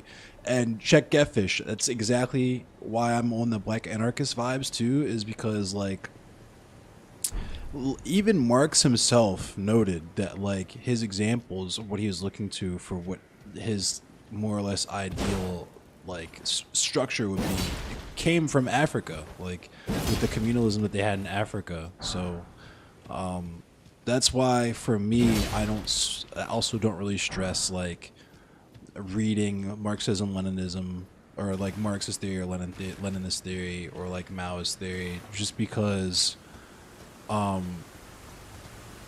first of all the stuff that they said is stuff that we were doing in Africa already, but also it's not useful for me as, you know, a Black American. It's much more useful to me to look to like the Black Panther Party for self-defense and see how they synthesized all those ideas here. And it gets back to they built some really powerful like communal structures within the U.S. framework. Absolutely. And it also goes into what I would define as like Black anarchism. It's just like us, like in a system that is designed for black despair and death. Black joy and life is radical. You know what I mean? And the most radical thing that the Black Panthers did was feed and educate their children. The self-defense thing is cool, and you know, I'm definitely all for that. Just like Carr, I'm not so much into whiskey anymore. I stopped drinking about 4 years ago, but I'm definitely into guns. But I forgot another point I wanted to bring up. Jeez, sorry, go ahead. Oh no, I was just saying that, like, yeah, Eddie Conway is a prime example of like the simplest way I could put just like my definition of black anarchism is just like black joy and things that facilitate black joy. Also, when I'm by myself, I'm an anarchist, but when I'm working with other people, I'm a communist. It's just kind of how it works. Like, Eddie Conway was one of the founders of the Baltimore chapter of the Black Panthers, but of course, COINTELPRO vibes, he was working with feds and got set up for life in jail for a crime he didn't commit. So he was in there working pretty much by himself, and he was organizing the other people in there, but he didn't really have like a structure to work with outside of the ones that he built. But barring that, he managed to create a library in prison, even got a laborers union like going in prison, like did a lot of stuff that was just him helping to build this infrastructure that was useful, that continues on to this day, just like how the government co-opted the Black Panther Party's breakfast program. And then largely shut it down. Right, yeah. They're getting rid of free lunches Yep. in here, which is cool because y'all, if anyone who's watched me for a long time, y'all know how I feel about that. Shout out to Lucky SOB. Y'all know what we did during our lunchtime. It's funny. It's weird how it's never wrong, ever. It's actually 100% legal to steal to feed your friends. It's like super legal and based, and you should totally do it on Minecraft. Nice. But yeah, so there was one other major point that I kind of wanted to bring up about transitioning away from cars, and this is a strange one to get your head around, but once you kind of intuit it and analyze your own behavior, it makes a lot of sense. Personal cars contribute massively to food waste. People over-purchase groceries when they don't have to carry shit. That's true. Yeah, this is a documented phenomenon, and the biggest one of the biggest contributors to food waste is in middle-class households. Just Interesting. over-purchasing and sitting on stuff and letting it expire. It's a massive problem. I'd never thought about that, but that makes perfect sense. Yeah. Oh my god. Like, and it's not something that you see, of course, in like, you know, in a lower income household because they're already tightening the belt. Right. But like, it feeds into that whole just austerity thing, like. Yeah. Wanting to have all food options available in your own kitchen at all times, even if you don't use 75% of them or whatever. Like. Yeah, it's just such a wild, like, it's just like unexamined, like, about, like, you enjoy these things, and it's all cool, but it really shouldn't be like that for a few different reasons. It's killing us. Oh my god.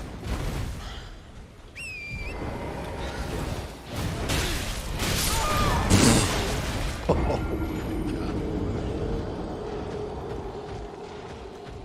At least I got a cool sword. At least I got a cool sword. But yeah, hold on, let me read chat again.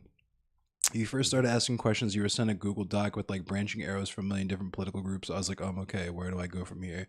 And the normal abbreviation you guys do, and it's sometimes hard for people with no clue to follow sometimes, but you'll get that. Yeah, this is my channel is definitely the breaking stuff down channel. If you want to get in the game and you don't know where to start, I always just say just donate whatever you can to Food Not Bombs, whether that's money, time, energy, whatever. Food Not Bombs is a great place to start.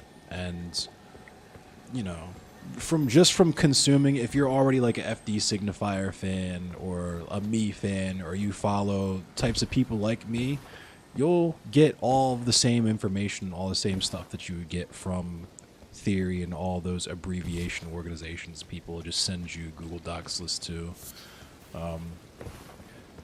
I kind of... So my platform, I would like first and foremost to be a safe space, for lack of a better term, for Black revolutionaries and Black revolutionary thought and people sympathetic to that. And then outside of that, I would like it to be an educational resource for people who are interested in those types of concepts. And not even just for, you know, Black revolutionary ideas or Black liberation, but just in general, just general anarchist, general socialist vibes of real leftists, not hashtag leftists, not BuzzFeed politicians, like, you know, a lot of people that are on here low-key grifting, where they have weird-ass unexamined takes, but they throw leftists in their channel so that they can grift people like me who don't know any better. But, like, when you hear me speak, you can't see me right now because I'm having camera issues that I don't know how to fix, but what you see is what you get. Like, I'm this person that you hear and see, or would see 100% of the time. Everything that I talk about and speak on is factual. I'm very honest about where the limits of my knowledge is, and I'll tell you point blank, I don't know if I'm qualified to speak on that. I don't know if I have the knowledge to adequately explain this concept. But aside from that, everything that I speak on is personal experience and centering. If it's not personal experience, it's centering the people those experiences come from. Yeah, I've definitely learned a lot on here. I've learned a lot from sure. you too, Freckle, yeah. I'm glad that we just have this nice little circle now. We all found each other and can do this kind of stuff with each other. That guy looks beefy. I should just leave this area, because this area is... And yeah, kind of to build on Food Not Bombs as a good place to start. It really is, like, sometimes like if you just have a couple hours a week even to like drive around food, or if you can join in to help you know, cook up some burritos or soup or something, right, you know, it doesn't require, you know, a lot of places out there, a lot of you know, things that are called like mutual aid or whatever are actually just kind of weird charities, and you don't know where it's being spent.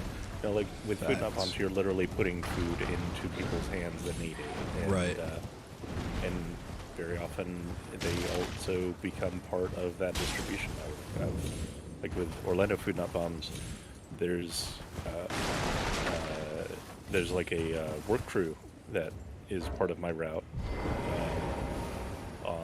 and they have gotten in touch with some of the local unhoused and gotten, like, I drop off a large chunk of the food to this work crew, they carry it out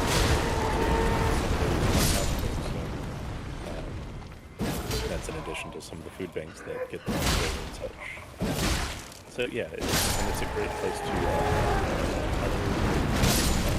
other organizations and people. That's the Yeah, and also if you're like worried about optics, it's not apolitical, but the focus is very much just like make the food, give it to people who need it.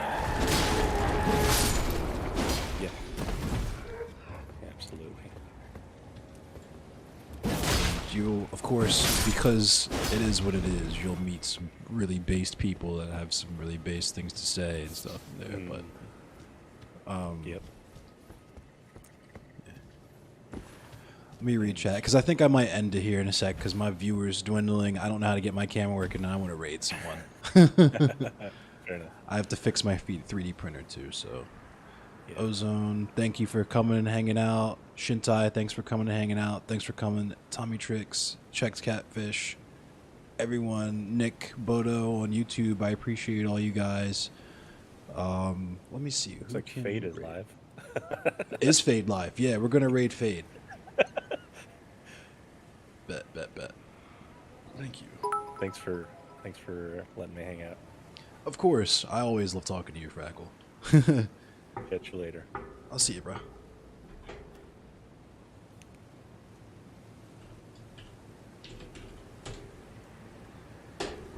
Let's raid Fade. We're gonna raid you're old, no longer care what people think, what do you do? Yeah, I feel that. I feel the shit out of that. The only thing I care about is black liberation. You feel me? And beyond that, I can kind of be made to care.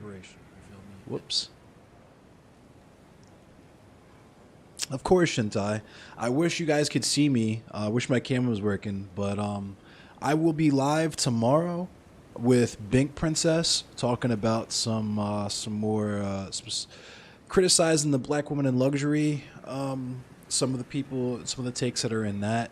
I really just kind of let her go because it's her wheelhouse. But it's going to be part of a thing we do called Links with Bink, where I just let her bring whatever she wants to talk about. Black liberation is the path to fix the world's problems. I mean, that's big facts, though. All facts, no printer. You know what I mean? And it is what it is. We'll talk about that tomorrow. But thanks, y'all. I'll be live tomorrow at 10 p.m. Eastern Standard Time. That's New York time. I typically go live at 10 p.m. Eastern Standard Time Mondays, Wednesdays, and Fridays. And if not, if you can't catch me live, I'm trying to get my YouTube channel popping. I do have VODs on like Facebook and YouTube and stuff, but I'm trying to actually get like videos, just like 20-minute long, 10. Because here's the thing, right? I will sit. We're all FD Signifier fans. We're all car fans. We're all like T1J fans and stuff. I will sit and watch a 3-hour long YouTube video, right? Doesn't matter what it's about. If it's actually edited and done well and stuff, I will not watch a VOD. Like, nobody watches VODs, you know what I mean? So I want to try to edit my VODs into content that people actually enjoy, that's actually worthwhile and stuff. So we're going to go ahead and raid Fade. And I will catch you guys tomorrow. And if not tomorrow, I'll catch you whenever. And if not, I hope you enjoy my content. And I will see you guys soon.